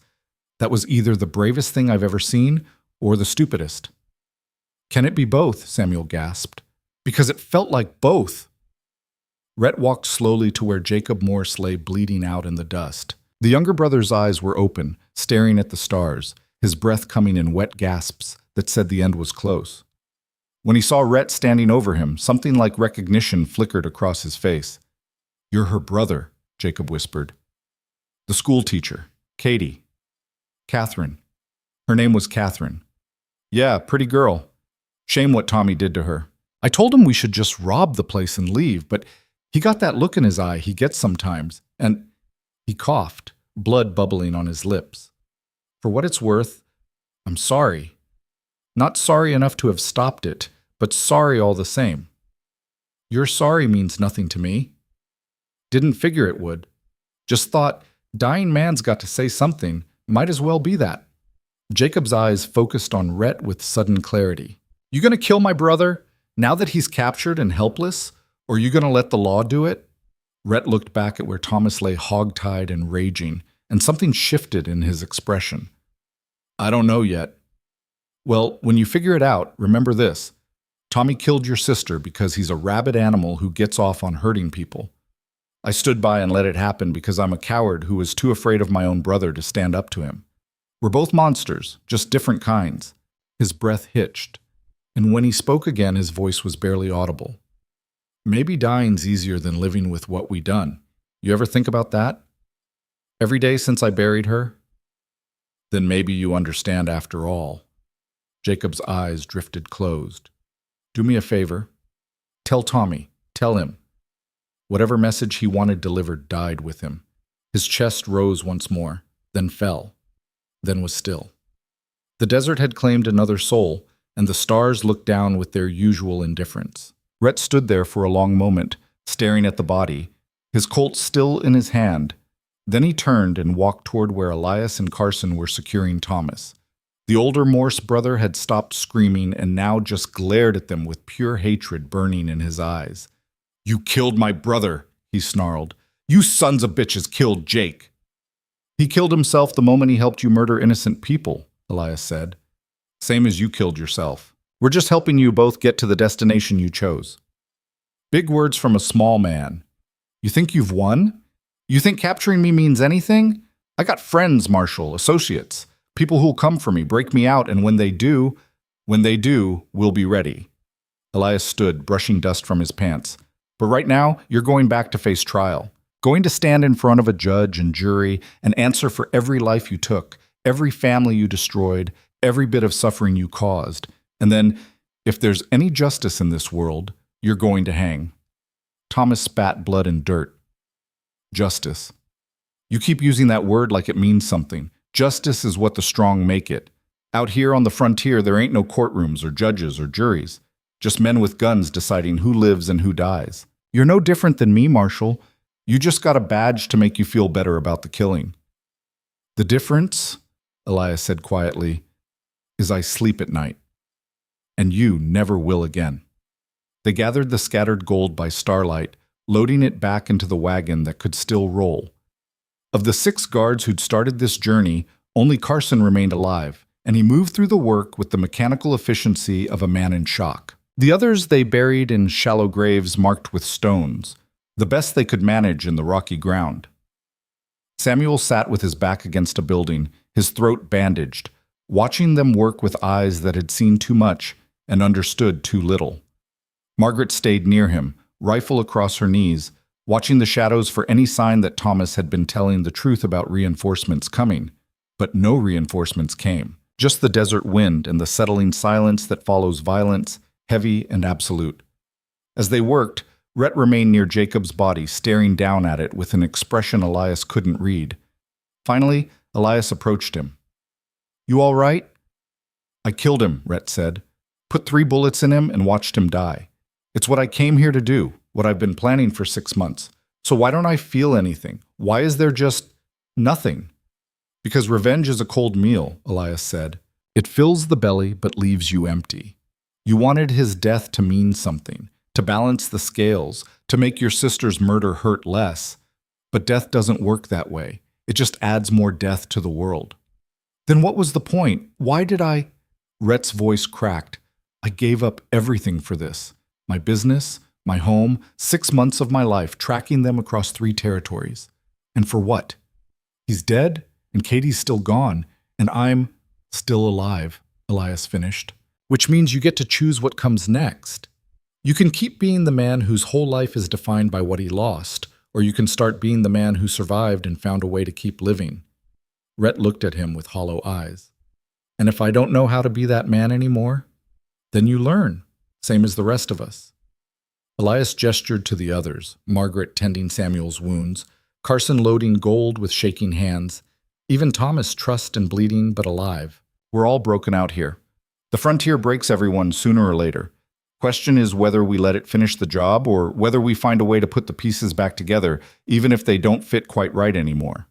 They stood in silence for a while, 2 damaged men under a vast sky that had witnessed countless deaths and would witness countless more. Finally, Rhett bent down, closed Jacob's eyes, and walked away without looking back. The moon had risen by the time they finished loading the gold and preparing for the journey back to civilization. Thomas rode in the secured wagon, chained and guarded by Carson, who'd volunteered for the duty with a grim determination that suggested he was working through his own demons. The other wagon held the gold, driven by Margaret with Samuel beside her, still pale, but alive. Elias and Rhett rode point on the horses they'd bought in Stillwater, now laden with supplies scavenged from the dead and the ruins. It wasn't a triumphant procession. Nobody was singing songs or celebrating victory. They'd survived, and that was all. Survival wasn't victory. It was just postponement of defeat. As salvation disappeared behind them, swallowed by darkness and distance, Elias found himself thinking about what Thomas had said, about justice being what the strong made it, about there being no real difference between lawmen and outlaws except the badges they wore. Maybe he was right. Maybe out here, beyond the reach of civilization's comforting lies, the line between law and chaos was thinner than anyone wanted to admit. Maybe they were all just men with guns, making choices and living with consequences. But he'd still made his choice. He'd chosen law over vengeance, capture over execution, trial over assassination. And when the sun rose tomorrow and the day after and all the days that followed, he'd be able to look at himself in the mirror and recognize the man staring back. That had to count for something. Even if it was only something small, something personal, something that mattered to no one but himself, it still counted. Elias, Rhett said, breaking the long silence. When we get back? When Thomas stands trial. If the jury somehow lets him walk, if corruption or fear or simple frontier justice fails, then we do it again. Arrest him again. Bring him to trial again. Keep doing it until it sticks. And if it never sticks? Elias was quiet for a long moment. Then he said, "Then I'll look the other way while you do what needs doing. But only then. Only after every legal option is exhausted. Because the moment we give up on the law is the moment we become what we're fighting against." Fair enough, Rhett said. And for the first time since they'd met, Elias heard something other than rage in his voice. Not peace, that was too much to ask, but maybe the beginning of acceptance, maybe the first step on whatever long road lay ahead. They rode through the night, putting miles between themselves and salvation, between themselves and the death that had soaked into that place like rain into parched earth. Behind them, the ghost town settled back into silence, its brief moment of violence already fading into history, into legend, into nothing. And ahead, somewhere beyond the horizon, civilization waited with all its flawed promises and imperfect justice. It wasn't much, but it was all they had. And for now, for tonight, for this moment stolen from the darkness, it was enough.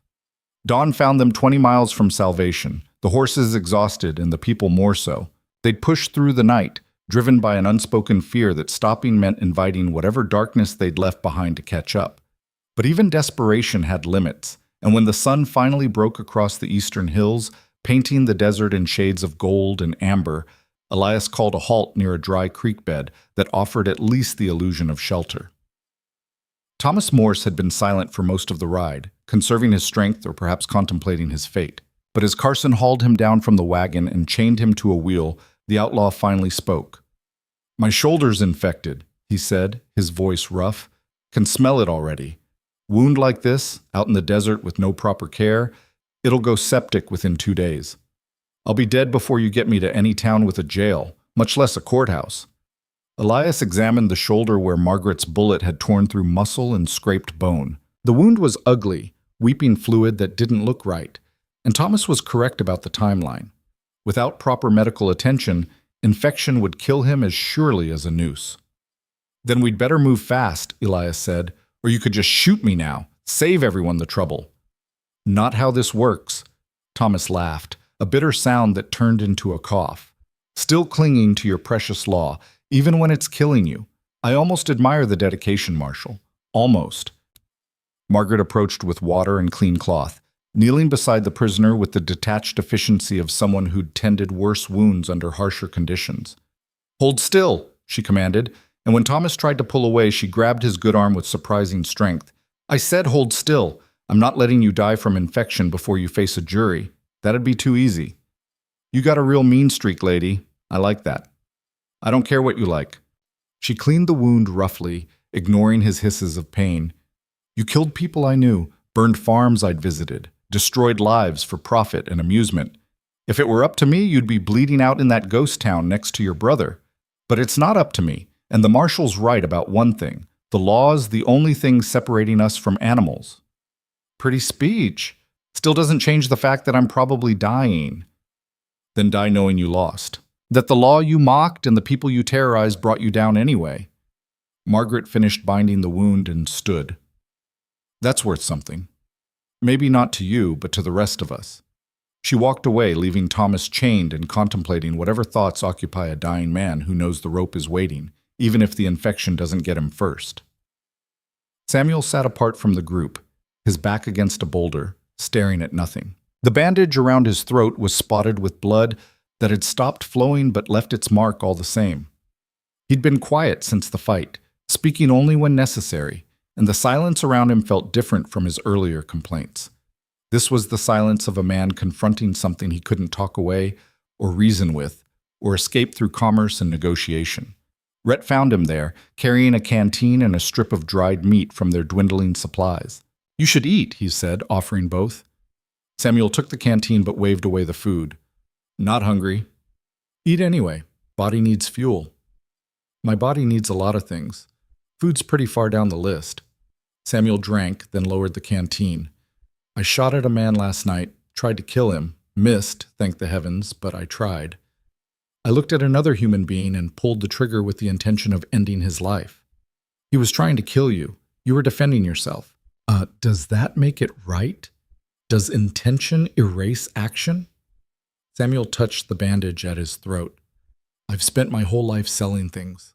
Farm equipment, tools, goods that help people build and grow and create.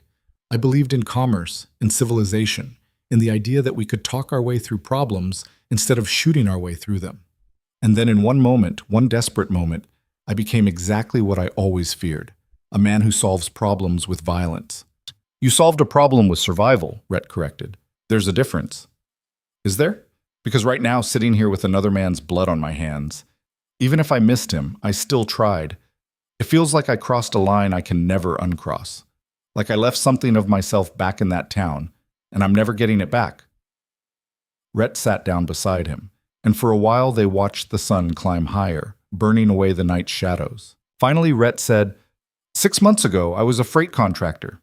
Owned 3 wagons, employed 8 men, had contracts with stores and ranches across 2 territories. I wasn't rich, but I was comfortable, respected, had a future." He paused. "Then my sister died, and I sold everything, wagons, contracts, all of it, to hunt the men who killed her. Became someone I didn't recognize, someone who lived for revenge instead of building things. You got your revenge, Jacob's dead, and it didn't bring her back. Didn't make me feel better.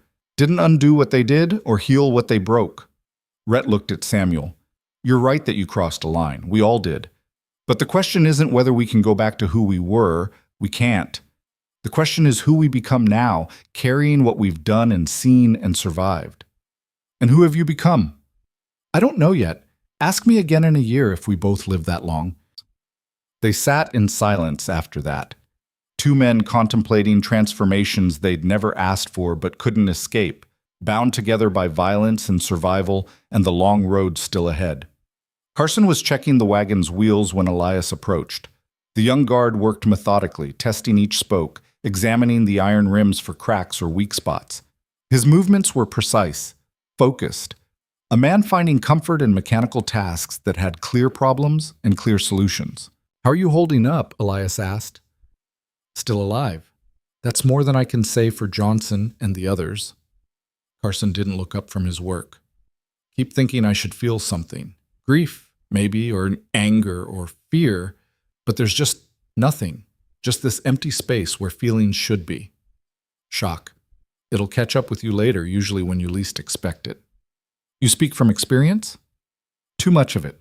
Elias knelt beside the wheel, running his own hands over the wood, checking Carson's work. "First time I saw men die was during the war.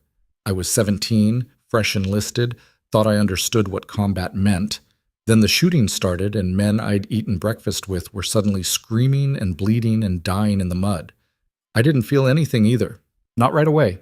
Not until 3 days later when I was cleaning my rifle and suddenly I was crying and couldn't stop for an hour." "Does it get easier?" "No, you just get better at carrying it." Elias stood, offering Carson a hand up. "The key is not letting it define you. Johnson and the others died doing their job, protecting that payroll, protecting each other. That counts for something. Honor their memory by staying alive yourself and living well." Carson looked toward where the gold sat in the wagon, $15,000 worth of ore and coin that had cost 6 lives to protect. Seems like a high price for metal and paper. It always does. But the Morse brothers weren't after the gold because they needed it to survive. They wanted it because taking things from others is what made them feel powerful. If we'd let them have it, let them ride away, they'd have used that gold to fund more killing, more destruction. Sometimes you have to pay a high price to prevent an even higher one down the road. Philosophy from a lawman, didn't expect that. Been at this job 23 years. You don't last that long without developing some kind of framework to make sense of the senseless. Elias clapped him on the shoulder. Checks finished? Wagon's solid. Horses need rest, but they'll make it to the next town if we don't push too hard. Then we move in 30 minutes. Pass the word. They rode through morning heat that built like a physical weight, pressing down on them from a sky bleached white by the merciless sun. The landscape remained stubbornly hostile. Rocks and sand and stunted vegetation that looked like it was contemplating suicide. Twice they saw dust devils dancing in the distance, small tornadoes of dirt and debris that spun themselves to death against the indifferent earth. Around noon, they spotted buildings on the horizon. Not a ghost town this time, but an actual settlement, smoke rising from chimneys, movement in the streets, the unmistakable signs of human habitation. As they drew closer, a weathered sign proclaimed it to be Redemption Creek, population 312. The name hit Rhett like a physical blow. This is where, he started, then stopped, unable to finish. Where Katie taught school, Margaret said quietly. She'd been riding beside him and had seen his reaction. Where the Morse brothers killed her. Rhett pulled his horse to a stop, staring at the town with an expression that cycled through grief, rage, and something darker that might have been despair. I can't go in there. I can't face those people, see that schoolhouse, walk past her cabin knowing what happened inside it. Then don't, Elias said. Wait here. We'll get Thomas to the sheriff, arrange for proper transport to the territorial capital, and be back within the hour. I should go with you. Should see this through. You have seen it through. Jacob's dead. Thomas is captured. The rest is just paperwork in process. You've earned the right to grieve without an audience. Rhett nodded slowly, then dismounted and walked a short distance away, standing with his back to the town and his shoulders rigid with suppressed emotion. Margaret moved to follow him, but Elias caught her arm. Let him be. Some grief needs solitude. They rode into Redemption Creek without him, leading the wagon with Thomas chained in back and Carson keeping guard. The town was bigger than Stillwater, but carried the same quality of impermanence, as if everyone here understood this was a temporary stop on the way to somewhere better. The main street was packed dirt, lined with the usual frontier establishments, saloons, a general store, a hotel that advertised beds without lice, a church with a modest steeple, and at the edge of town, a small white building with a bell on the roof. The schoolhouse. The sheriff's office was a squat adobe structure with iron bars on the windows and a sign that desperately needed repainting. Elias tied his horse outside and entered, leaving Carson to watch the wagon and Margaret to keep an eye on the street. Inside, he found a man in his 50s, thick around the middle, but with eyes that missed nothing. Sheriff Cole Brennan had been running law enforcement in Redemption Creek for 12 years, and his face showed every one of them. Help you? He asked, looking up from paperwork that seemed to be reproducing on his desk. Marshal Elias Crow. I've got a prisoner outside who belongs to you, Thomas Morse. Brennan's expression shifted from professional courtesy to something harder. He stood, one hand dropping instinctively to his gun. Say that again? Thomas Morse, wanted for murder, arson, assault. I'm transporting him to the territorial capital for trial, but he's got a shoulder wound that's infected. Needs medical attention before we can move him further. Where's the brother? Where's Jacob? Dead. Killed during the payroll robbery attempt at Salvation. Brennan moved to the window, looking out at the wagon where Thomas sat chained and bleeding. Something flickered across his face. Recognition, hatred, and a savage satisfaction that suggested this was personal.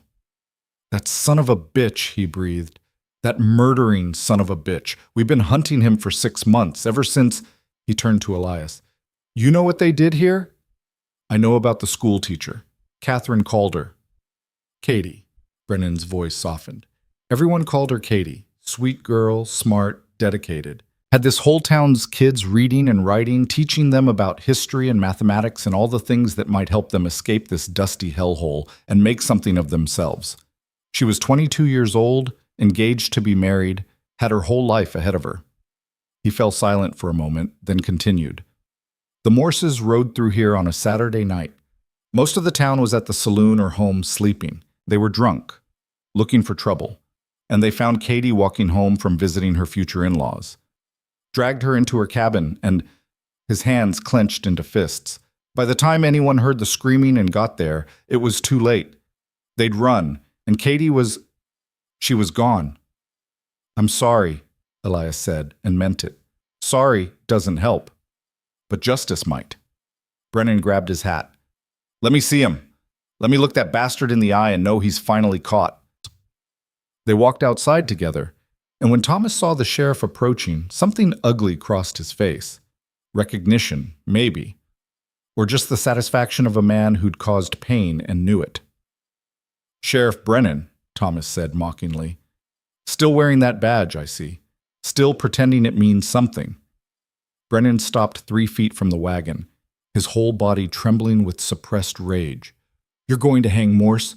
You and every memory of you. They're going to put a rope around your neck and drop you through a trap door, and I'm going to be there watching, going to watch your legs kick and your face turn purple and your eyes bulge out, going to watch until you're good and dead, and then I'm going to spit on your grave. Big talk from a small man. You couldn't catch me when it mattered. Had to wait for someone else to do your job. I caught you in the act, you son of a bitch. Got your neckerchief from Katie's cabin. Got 3 witnesses who saw you riding out. Only reason I didn't hunt you down myself was the territorial marshal said, to let the proper authorities handle it. Said vigilante justice would just make us as bad as you. Brennan's laugh was hollow. Turns out proper authorities move slow, but they get there eventually. Do they? We'll see. Lot can happen between here and a courtroom. A lot of accidents that might befall a wounded prisoner being transported across hostile territory. Is that what you're hoping for? That you'll die before facing trial? Brennan leaned closer. I'll make sure you don't. I'll personally tend that shoulder, bring in the best doctor within 50 miles, feed you and water you and keep you alive. Because I want you in that courtroom. Want you standing in front of a judge, hearing all the evidence, watching the jury condemn you. Want you to have time to think about what's coming, to feel the rope in your nightmares, to wake up every morning knowing this might be your last. Thomas spat, but the defiance in his eyes had dimmed. For the first time since his capture, he seemed to understand that the law he'd mocked and evaded for so long had finally run him to ground. There would be no escape, no rescue, no last-minute reversal. Just the slow, inevitable march toward the gallows. Get him inside, Brennan ordered Carson. Cell in the back. I'll send for Doc Matthews. As they hauled Thomas away, the outlaw looked back at Elias. You think you've won, Marshal. Think you've proven something about law and justice and civilization's triumph over chaos. But you haven't. You've just delayed the inevitable. The frontier doesn't change. It just finds new monsters to replace the old ones. Maybe, Elias said, but it also finds new lawmen, new teachers, new people who build instead of destroy. You and your brother were a plague, Thomas, but plagues end. The people you hurt go on living. We'll see, Thomas said as they dragged him into the jail. We'll see. Margaret had been watching from across the street, and now she approached Elias with a question in her eyes. Is it really over? The running's over, the hunting's over. Now comes the trial, and that's a different kind of battle. He looked toward where Rhett waited outside town, a small figure against the vast landscape. You should go talk to him. I need to arrange transportation and medical care. Coordinate with the territorial marshal's office. It'll take a few hours. What should I say? The truth. That his sister's murderer is caught and will face justice. That what happened to her mattered. That she's remembered. That the town still mourns her loss. Sometimes that's all anyone needs to hear. Margaret walked back to where they'd left Rhett, finding him exactly where they'd left him. Standing like a statue, staring at nothing, locked in some internal struggle she could only guess at. She approached slowly, making enough noise that he heard her coming. They've got Thomas in the jail, she said. Sheriff's getting him medical attention, then we'll transport him to the territorial capital. Trial should happen within the month. Rhett didn't respond. The town still mourns her, Margaret continued. Sheriff Brennan spoke about Katie like she was family, said she taught half the children here, that she was beloved and respected and remembered. Does that help? Rhett's voice was barely audible. Does being remembered ease the dying or make the violence hurt less or bring back what was taken? No, but it means her life mattered beyond just being a victim. She taught children, touched lives, made a difference. The Morse brothers killed her body, but they couldn't kill what she built. They tried. They wrote vile things on her walls, desecrated her memory, turned her into... He stopped, unable to continue. Margaret moved to stand beside him. I lost my husband to despair. Lost my home to circumstance. Spent the last 3 months running from everything I couldn't face. And somewhere in the last few days, between the gunfights and the fear and the impossible choices, I stopped running. Stopped letting what I'd lost define what I could become. How? By choosing to. By deciding that grief and loss and pain were things I carried, not things that carried me. She looked at him.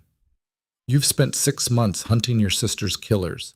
You've gotten your revenge against Jacob, seen Thomas captured and bound for trial. The question now is what you do with the rest of your life. Do you let this be the end of your story or the beginning of a new chapter? I don't know how to write a new chapter. Don't know who I am without the rage driving me forward. Then figure it out. You've got time now. The hunting's over. Use it to remember who Rhett Calder was before he became an instrument of vengeance. Find that man again, or build a new one from the pieces that remain. She left him there to wrestle with questions that had no easy answers, walking back toward town and the immediate tasks that needed completing.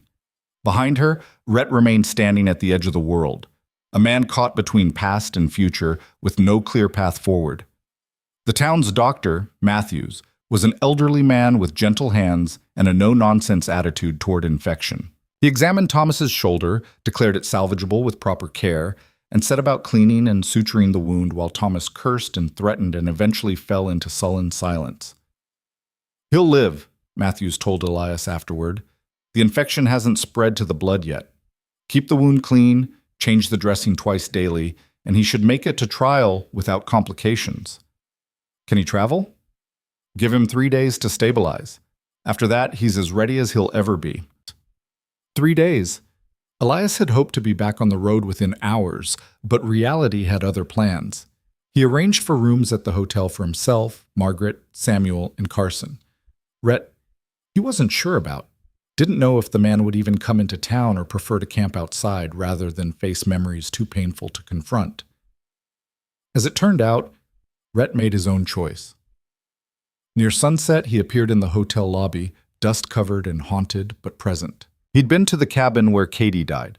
Margaret saw it in his eyes, in the way he held himself like a man who'd walked through fire and come out scarred, but standing. I saw it, he said simply, when Elias raised an eyebrow. The cabin.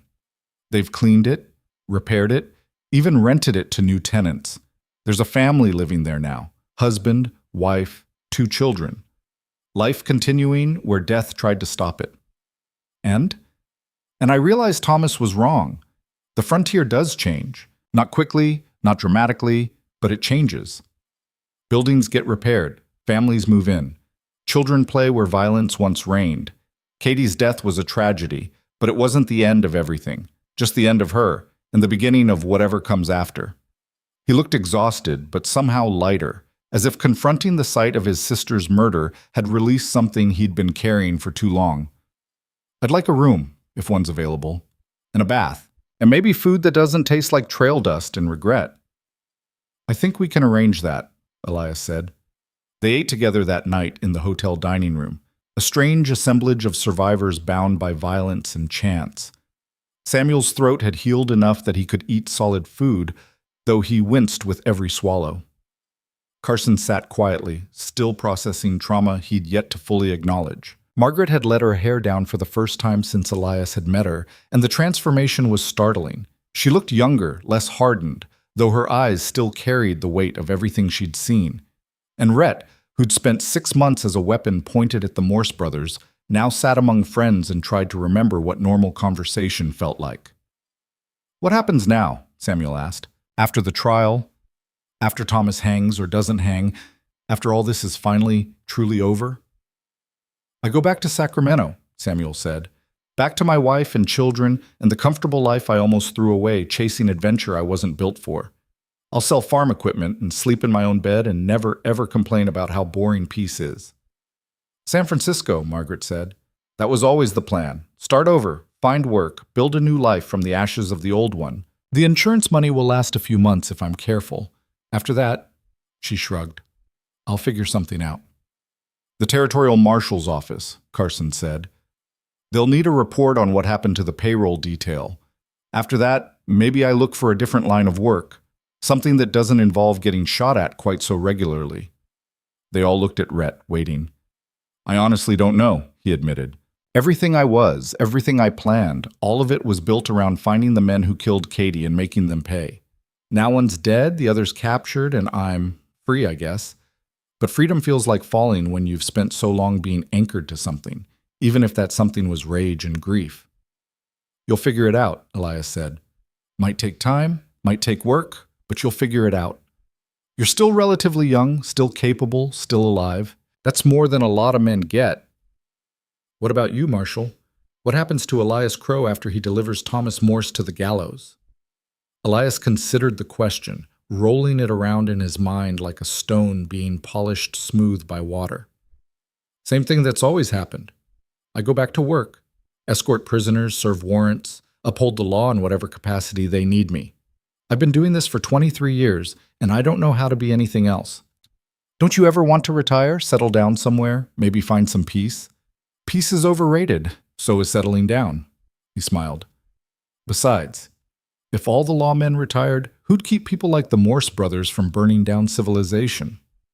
Other lawmen, younger ones, men like Carson here who've seen what evil looks like and decided to stand against it. Maybe, but I'm not ready to hand over the badge just yet. Still got a few more years of fighting in me before I admit defeat and take up fishing or whatever it is retired lawmen do.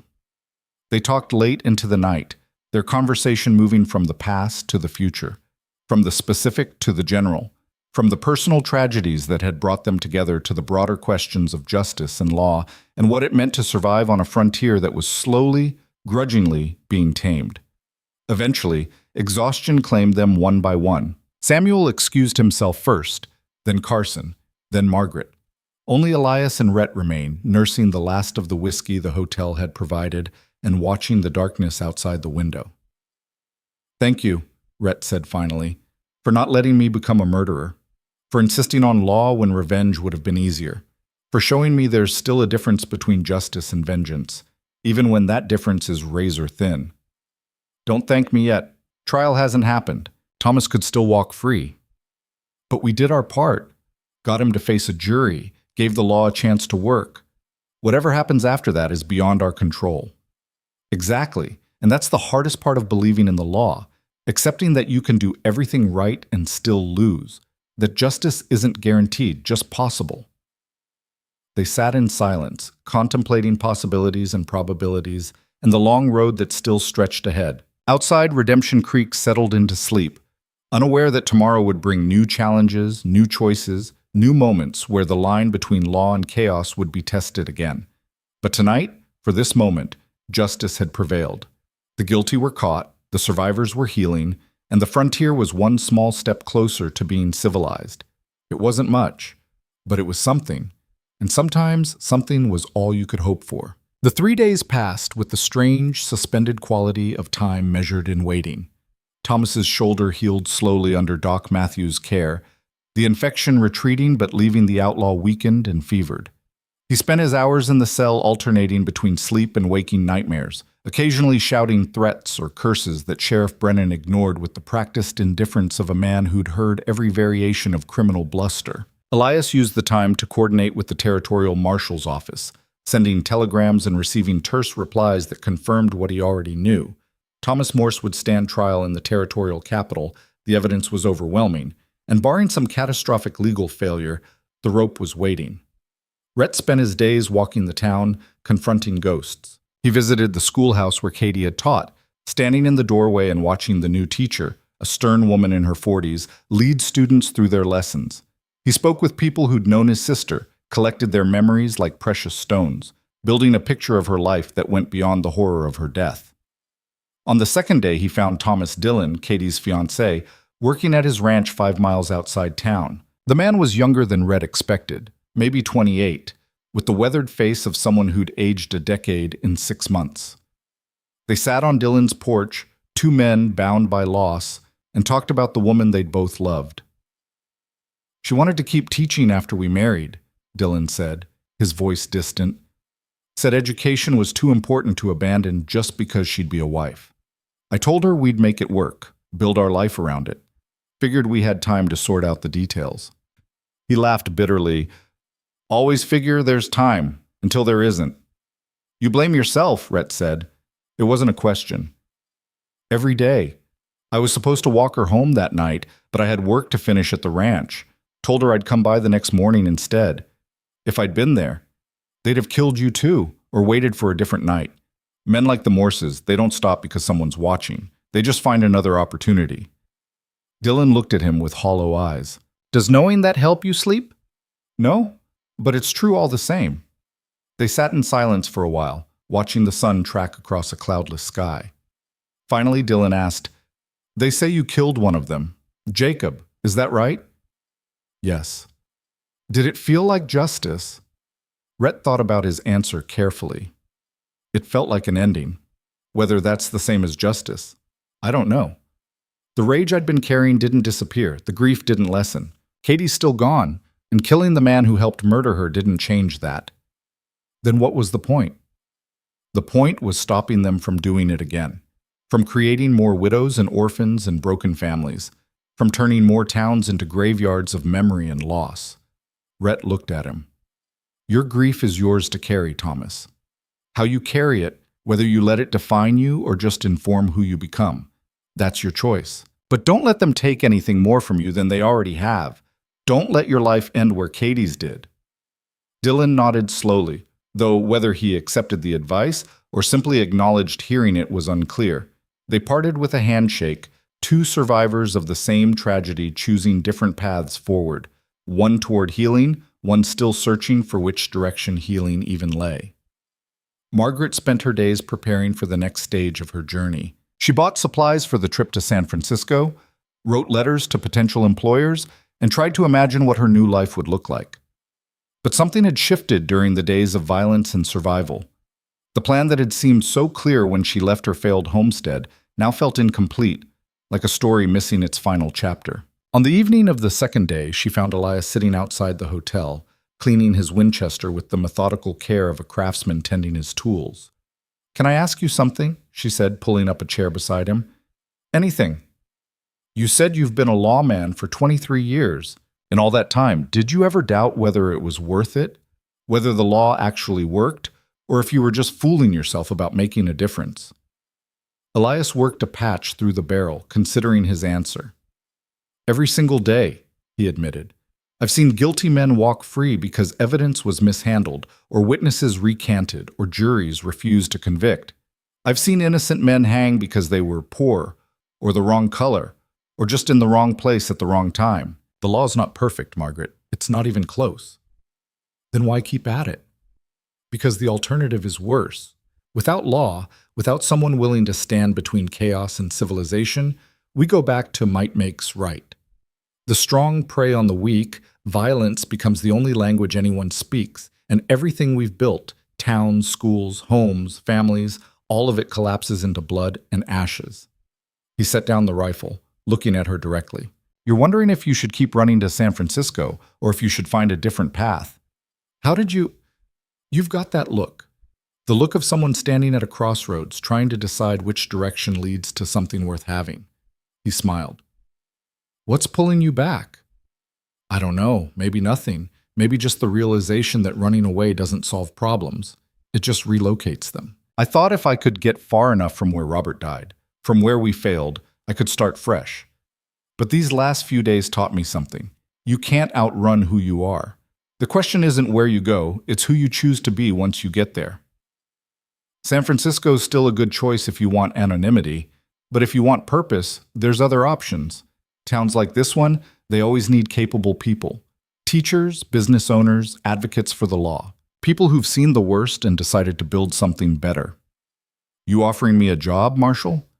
Not my place to offer, but I'm saying if you decided to stay somewhere like Redemption Creek instead of running to San Francisco, you'd find opportunities, and you'd find people who respect capability over pedigree. Margaret sat with that thought, turning it over in her mind like a puzzle piece that might fit in multiple places. She'd spent 3 months planning her escape, and now someone was suggesting she didn't need to escape at all, just transform where she stood. I'll think about it, she said finally. That's all anyone can ask. Samuel spent his recovery time writing letters to his wife, long, rambling accounts of everything that had happened. He wrote about the fear and the violence and the moment when he'd pulled the trigger on another human being. He wrote about Margaret's courage and Elias's dedication and Rhett's transformation from instrument of vengeance to something more human. And he wrote about himself, about discovering reserves of bravery he hadn't known he possessed, about crossing lines he'd thought uncrossable and surviving to tell about it. On the 3rd day, he received a telegram back. His wife's message was brief. Come home. We love you. Nothing else matters. He showed it to the others that evening, his eyes wet but his smile genuine. She doesn't care what I did or didn't do out here. Doesn't care that I failed to be the fearless hero or that I nearly got killed multiple times. She just wants me home. Smart woman, Margaret said. The smartest. I don't deserve her. None of us deserve the people who love us, Rhett said quietly. We just try to be worthy of them anyway. Carson had spent his time helping Sheriff Brennan, learning the rhythms of small-town law enforcement and discovering he had an aptitude for it. On the morning of the 4th day, as they prepared to transport Thomas to the territorial capital, Brennan pulled the young man aside. You ever think about settling down? The sheriff asked. Putting down roots somewhere, maybe wearing a badge for a living instead of guarding other people's gold? Carson looked surprised. You offering? Might be. My deputy quit last month, ran off to the gold fields in California. I need someone competent, someone who's seen violence and didn't break. You handled yourself well during that ambush, kept your head when others might have panicked. That counts for something. I appreciate the offer, Sheriff, but I need to see this through first. Get Thomas to trial, give my report to the mining company, finish what I started. Fair enough, but think about it. Doors open if you want to walk through it. They loaded Thomas into a reinforced wagon at dawn on the 4th day, his wrists and ankles shackled, his wounded shoulder stiff but no longer infected. The outlaw looked diminished somehow, as if proximity to justice had leached away some of his defiant energy. He didn't curse or threaten as they secured him. He just stared at nothing, a man contemplating the rapidly narrowing distance between present and noose. Elias drove the wagon with Carson riding guard. Rhett and Margaret rode alongside on their horses, while Samuel had taken the stage back to Sacramento the previous day, eager to reunite with his family and resume the comfortable life he'd almost lost. The journey to the territorial capital took 5 days of hard riding through country that had grown marginally more civilized, more towns, more farms, more evidence of humanity's stubborn determination to claim the wilderness. They passed through settlements with names like Hope Springs and New Providence, each one a declaration of intent against the frontier's indifference. Thomas remained mostly silent during the journey, though occasionally he'd speak, offering observations that ranged from philosophical to bitter to simply resigned. You know the worst part? He said on the 3rd day. It's not the dying. Been staring at that possibility for years now, ever since the first time I killed a man. The worst part is knowing that all of it, every robbery, every burned building, every life I took, it didn't amount to anything. No fortune stashed away, no legend that'll outlive me, just a rope and an unmarked grave somewhere. All that violence and nothing to show for it. That's the thing about building your life on hurting others, Elias said without turning around. Nothing you construct lasts because it's all built on suffering and fear, and those are poor foundations. Says the man who built his life on violence, too. Only difference between us is you got a badge to make you feel righteous about it. The difference is I use violence to protect, not to destroy. I take no pleasure in it, claim no glory from it. It's a tool, necessary and regrettable, not a way of life. Thomas laughed. Keep telling yourself that, Marshal, but we both know you've got blood on your hands, same as me. Difference is I own what I am. You just hide behind that badge and pretend it makes you better. Rhett spoke up from his horse. He is better. Better than you, better than your brother, better than any of Cutter's men who died trying to free you. He's better because he chose to be, because he decided that law matters more than personal gain and other people's lives matter more than his own comfort. Pretty speech. You rehearse that, or does righteousness just flow naturally? I rehearsed killing you about 1,000 times, imagined it in every variation, quick, slow, painful, merciful. None of them brought my sister back. None of them made me feel anything except empty. Rhett met Thomas's eyes. So yeah, I've got righteousness flowing pretty naturally these days because I learned the hard way that revenge is just another kind of poison. Takes longer to kill you than a bullet, but it's just as fatal. Thomas had no answer to that.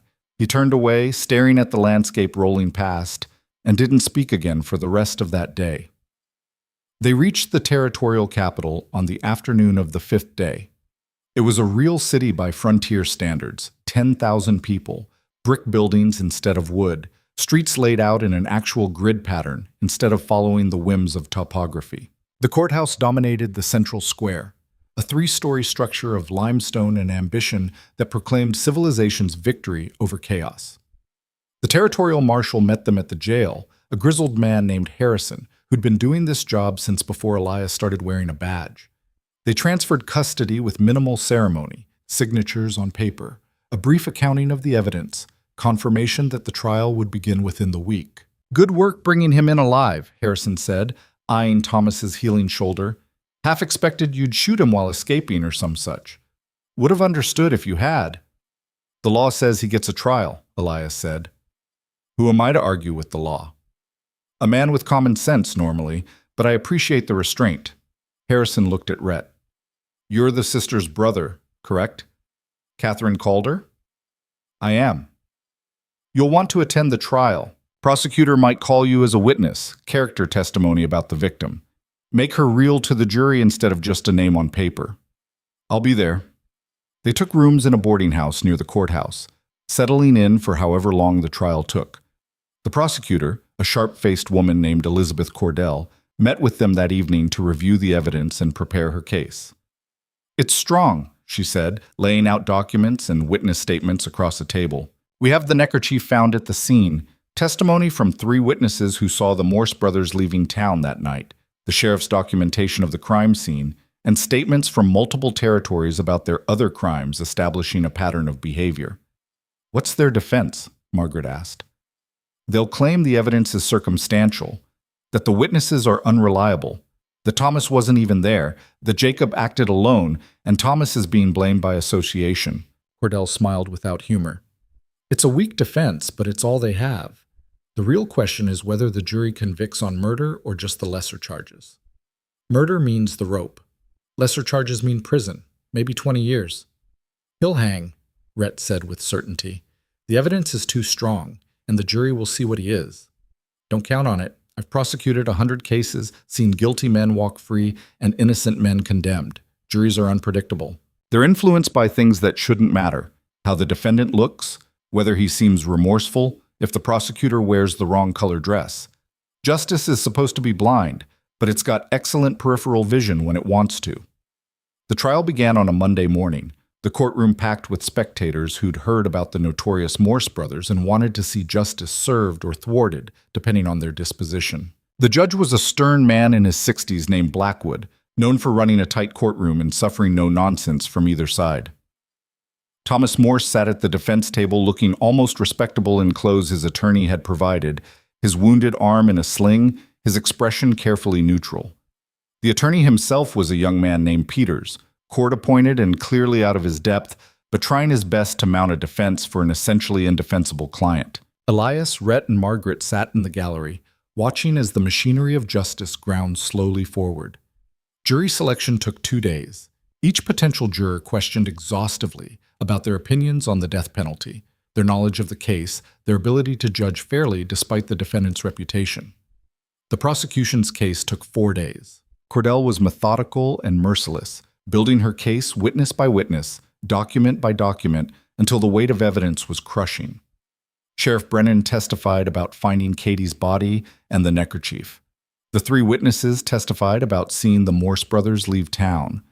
Doc Matthews testified about the nature of Katie's injuries, the violence inflicted upon her, the suffering she endured before death. When Rhett was called to testify, he walked to the witness stand with his jaw set and his hands steady. Cordell led him through questions about his sister, who she was, what she meant to the community, the future that was stolen from her. "Tell the jury about Catherine," Cordell said, "not as a victim, but as a person." Rhett looked out at the courtroom, at the faces of strangers who would decide Thomas Morse's fate, and he told them about Katie, about her love of teaching, her dedication to her students, her plans to marry and build a life in Redemption Creek.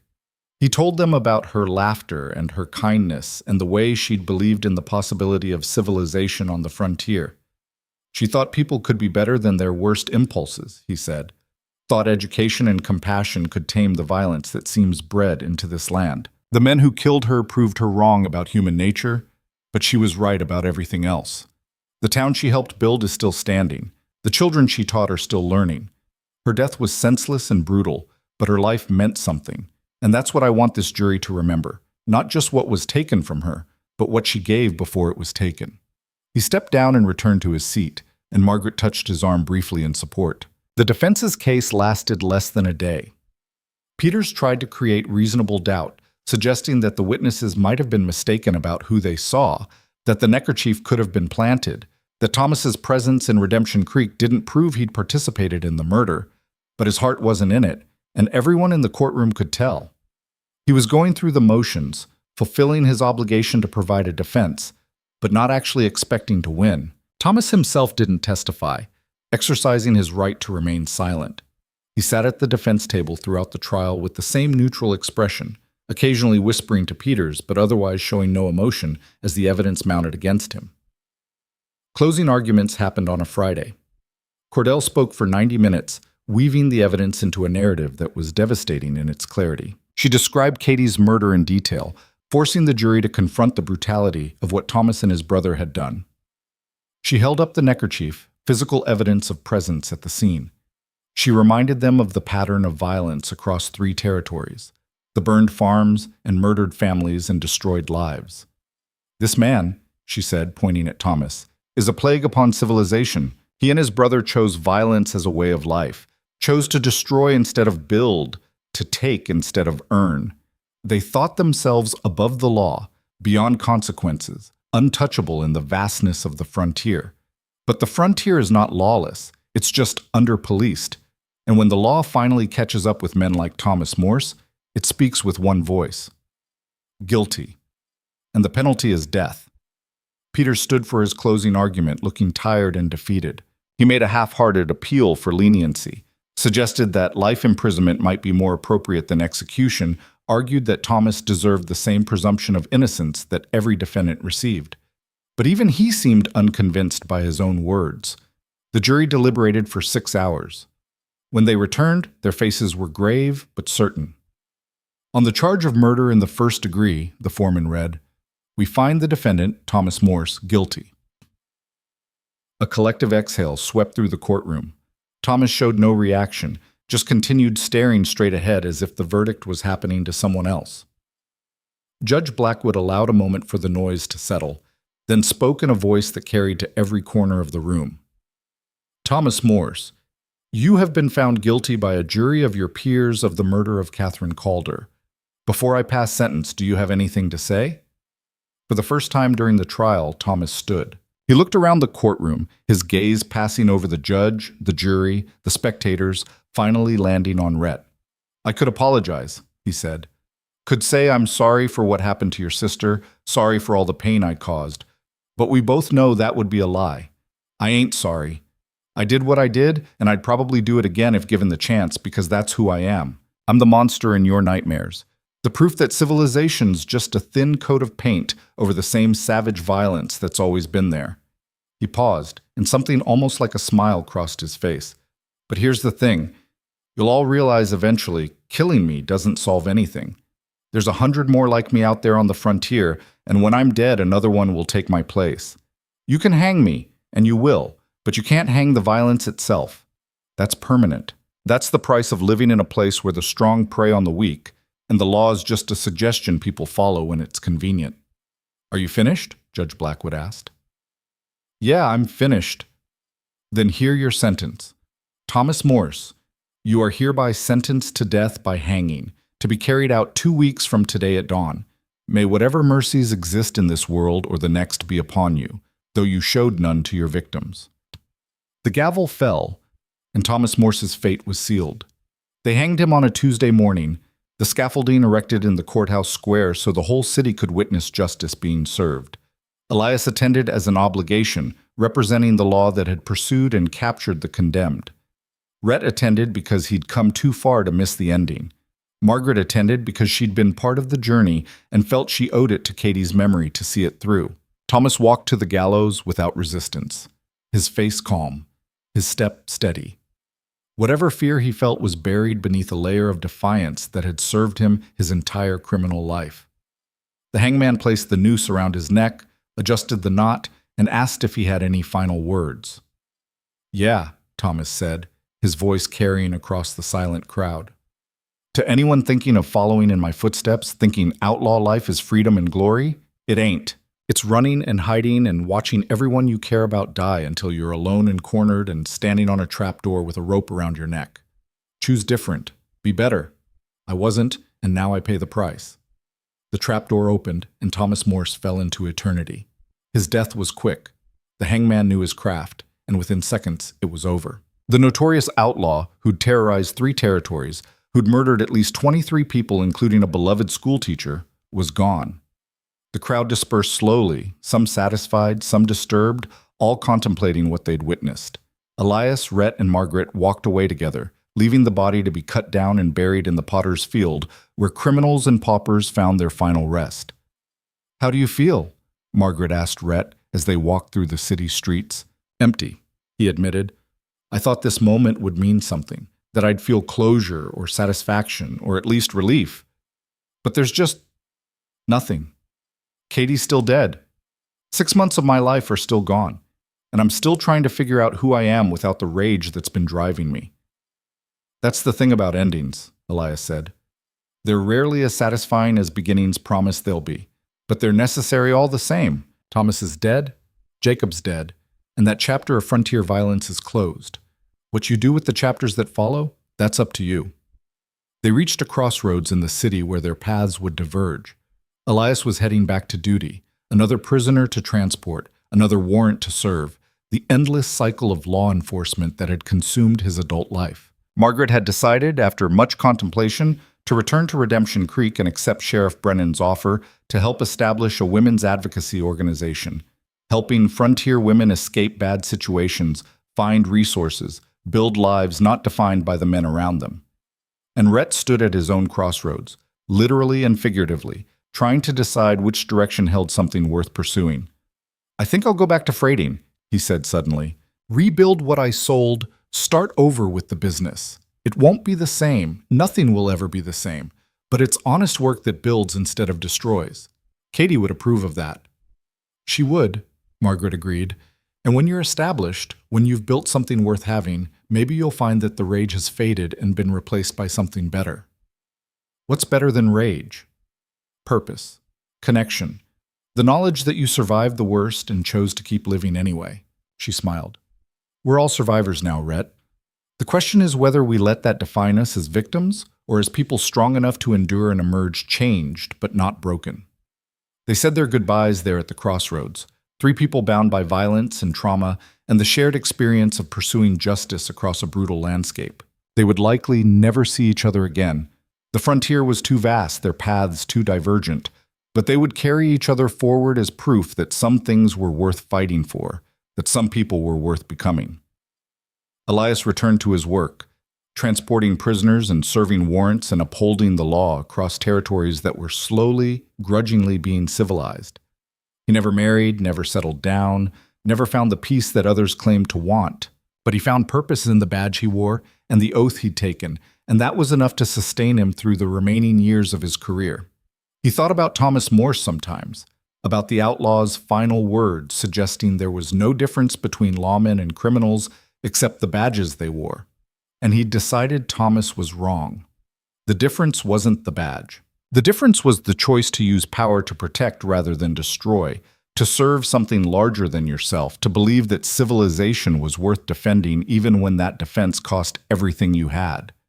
Margaret flourished in Redemption Creek, her advocacy organization growing to serve women across 3 territories. She helped dozens of frontier wives escape abusive situations, provided resources for widows trying to rebuild, created networks of support that proved civilization was about more than just buildings and laws. It was about people caring for each other in the face of overwhelming hardship. She never remarried, but she found deep friendships and a sense of purpose that her marriage had never provided. On the anniversary of Katie's death, she would visit the school and tell the students about the woman who'd taught there before, keeping the memory alive so that Katie's life remained more than just a tragedy, but a legacy that continued to inspire. Rhett rebuilt his freighting business slowly, one wagon at a time, one contract at a time. The work was hard and the profits were modest, but it was honest labor that moved goods instead of destroying lives. He hired men who needed second chances, built a reputation for reliability and fair dealing, and created something that would outlast him. He never fully escaped the grief of losing Katie, but he learned to carry it differently, not as a weight that crushed him, but as a reminder of what mattered. He established a scholarship in her name for frontier children seeking education, funding it with a portion of his profits, ensuring that her legacy of teaching continued even though she was gone. On quiet nights, when the work was done and the wagons were secured and the stars wheeled overhead in their ancient patterns, he would think about those desperate days chasing the Morse brothers across the desert. He'd remember the violence and the fear and the moment when he'd stood over Jacob's dying body and felt nothing but emptiness. And he'd remember Elias's words about choosing who to become, about not letting loss define the rest of your life. It had taken time, more time than he'd wanted, but eventually those words had proven true. He'd found a way forward that honored Katie's memory without being consumed by the manner of her death. Carson accepted Sheriff Brennan's offer and became a deputy in Redemption Creek, eventually taking over as sheriff when Brennan retired. He married a local woman, had 3 children, and spent 30 years keeping the peace in a town that slowly transformed from frontier outpost to civilized community. He never forgot the night at Salvation, the violence and chaos, and the moment when he'd had to choose between running and fighting. That experience shaped his approach to law enforcement, compassionate when possible, firm when necessary, always remembering that behind every crime was a human being making choices, and behind every victim was a life that mattered. He became the kind of lawman that Elias had embodied, carrying forward the belief that justice was worth pursuing even when it was hard, especially when it was hard. Samuel returned to Sacramento and his comfortable life, but he was changed by what he'd experienced. The man who'd left to sell farm equipment had been focused on profit and comfort and avoiding anything that might disrupt his pleasant existence. The man who returned understood that comfort was earned through courage, that peace required people willing to fight for it, and that ordinary people were capable of extraordinary things when circumstances demanded it. He wrote a book about his experiences, a first-hand account of frontier justice and the pursuit of the Morse brothers. It sold moderately well, enough to provide some extra income and give him a small measure of fame. But more importantly, it told Katie's story, and the stories of all the victims of frontier violence, ensuring they were remembered as people rather than just statistics in a history of civilization's westward expansion. The frontier itself continued its slow transformation from wilderness to settlement, from lawless territory to organized states. The violence didn't disappear. It never does, not completely, but it diminished, beaten back by people like Elias and Margaret and Carson, who believed that law and community and mutual support mattered more than individual strength and violent dominance. Towns grew into cities, schools multiplied, churches were built alongside saloons, roads improved, telegraph lines spread, and the vast emptiness that had swallowed so many lives gradually filled with the ordinary business of civilization, commerce, and education, and families raising children who would never know the brutal frontier their parents had survived. Katie Calder became a symbol of that transition, remembered in Redemption Creek and beyond as the school teacher who'd died trying to civilize the wilderness. Her students went on to become teachers themselves, spreading education across the territories. Her scholarship funded dozens of frontier children who might otherwise have remained illiterate, and her story, told by Rhett and Samuel and everyone who'd known her, became a reminder of why civilization mattered, why law mattered, why the hard work of building community was worth the effort. Thomas and Jacob Morse became cautionary tales, their names synonymous with the violence and chaos that the frontier was leaving behind. Parents told their children about the Morse brothers as warnings: choose law over lawlessness, building over destroying, community over isolation. The neckerchief that had helped convict Thomas was preserved in the territorial courthouse as evidence of how justice worked, how even notorious criminals could be brought down by determined lawmen and ordinary citizens willing to testify. Years later, when the frontier had faded into history and the territories had become states, people would sometimes ask Elias about that chase across the desert, about the shootout at Salvation, about the trial and execution of Thomas Morse. And he would tell them the truth, that it had been terrifying and exhausting and morally complicated, that justice had prevailed, but only barely, that good people had suffered and died alongside the guilty. But he would also tell them that it had been worth it, that the choice to pursue law instead of vengeance, to believe in civilization instead of surrendering to chaos, to keep fighting even when the fight seemed hopeless, those choices mattered. They had mattered then, in the moment, when the outcome was uncertain and death was one bullet away. And they mattered still, in the present, as evidence that ordinary people could stand against extraordinary evil, and sometimes, just sometimes, they could win.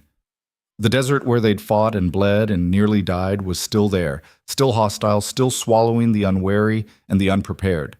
But it was smaller now, hemmed in by roads and towns and the relentless advance of settlement. The ghost towns like Salvation remained empty, monuments to failed dreams and exhausted resources. But around them, new communities thrived. And on quiet mornings, when the sun rose over that vast landscape and painted the rocks in shades of gold and amber, it was possible to imagine a school teacher named Katie walking to her classroom, a marshal named Elias serving a warrant, a freight contractor named Rhett moving goods between communities, a sheriff named Carson keeping the peace, and an advocate named Margaret helping women build better lives. It was possible to imagine that the violence and chaos and brutal uncertainty of the frontier had given way to something better, something worth all the blood and fear and desperate choices that had brought them through. It wasn't perfect, nothing human ever is, but it was progress. It was civilization. It was proof that the law could prevail, that justice could be served, and that people who chose courage over fear, community over isolation, and building over destroying could change the world. One difficult choice at a time. The story of the Morse brothers and their pursuit across the desert became legend, embellished and simplified with each retelling until it was hard to separate fact from fiction. But at its core remained a truth that resonated across generations, that the frontier had been tamed not by violence, but by people who refused to let violence have the final word, people who believed in something larger than themselves and were willing to fight for it, even when that fight cost them everything. And in the end, that was the real victory. Not Thomas's death on the gallows or Jacob's death in the dust, but the fact that their deaths had ended a cycle of violence rather than perpetuating it. The fact that the people they'd hurt had chosen healing over revenge, building over destroying, and life over the endless pursuit of death. The sun set over the frontier as it had for countless centuries, indifferent to human struggles and triumphs alike. But the people who'd walked that land, who'd fought for justice and survived to tell about it, they were not indifferent. They remembered. They honored. They carried forward the lessons learned in blood and dust and desperation. And they built, one choice at a time, a civilization that would outlast them all.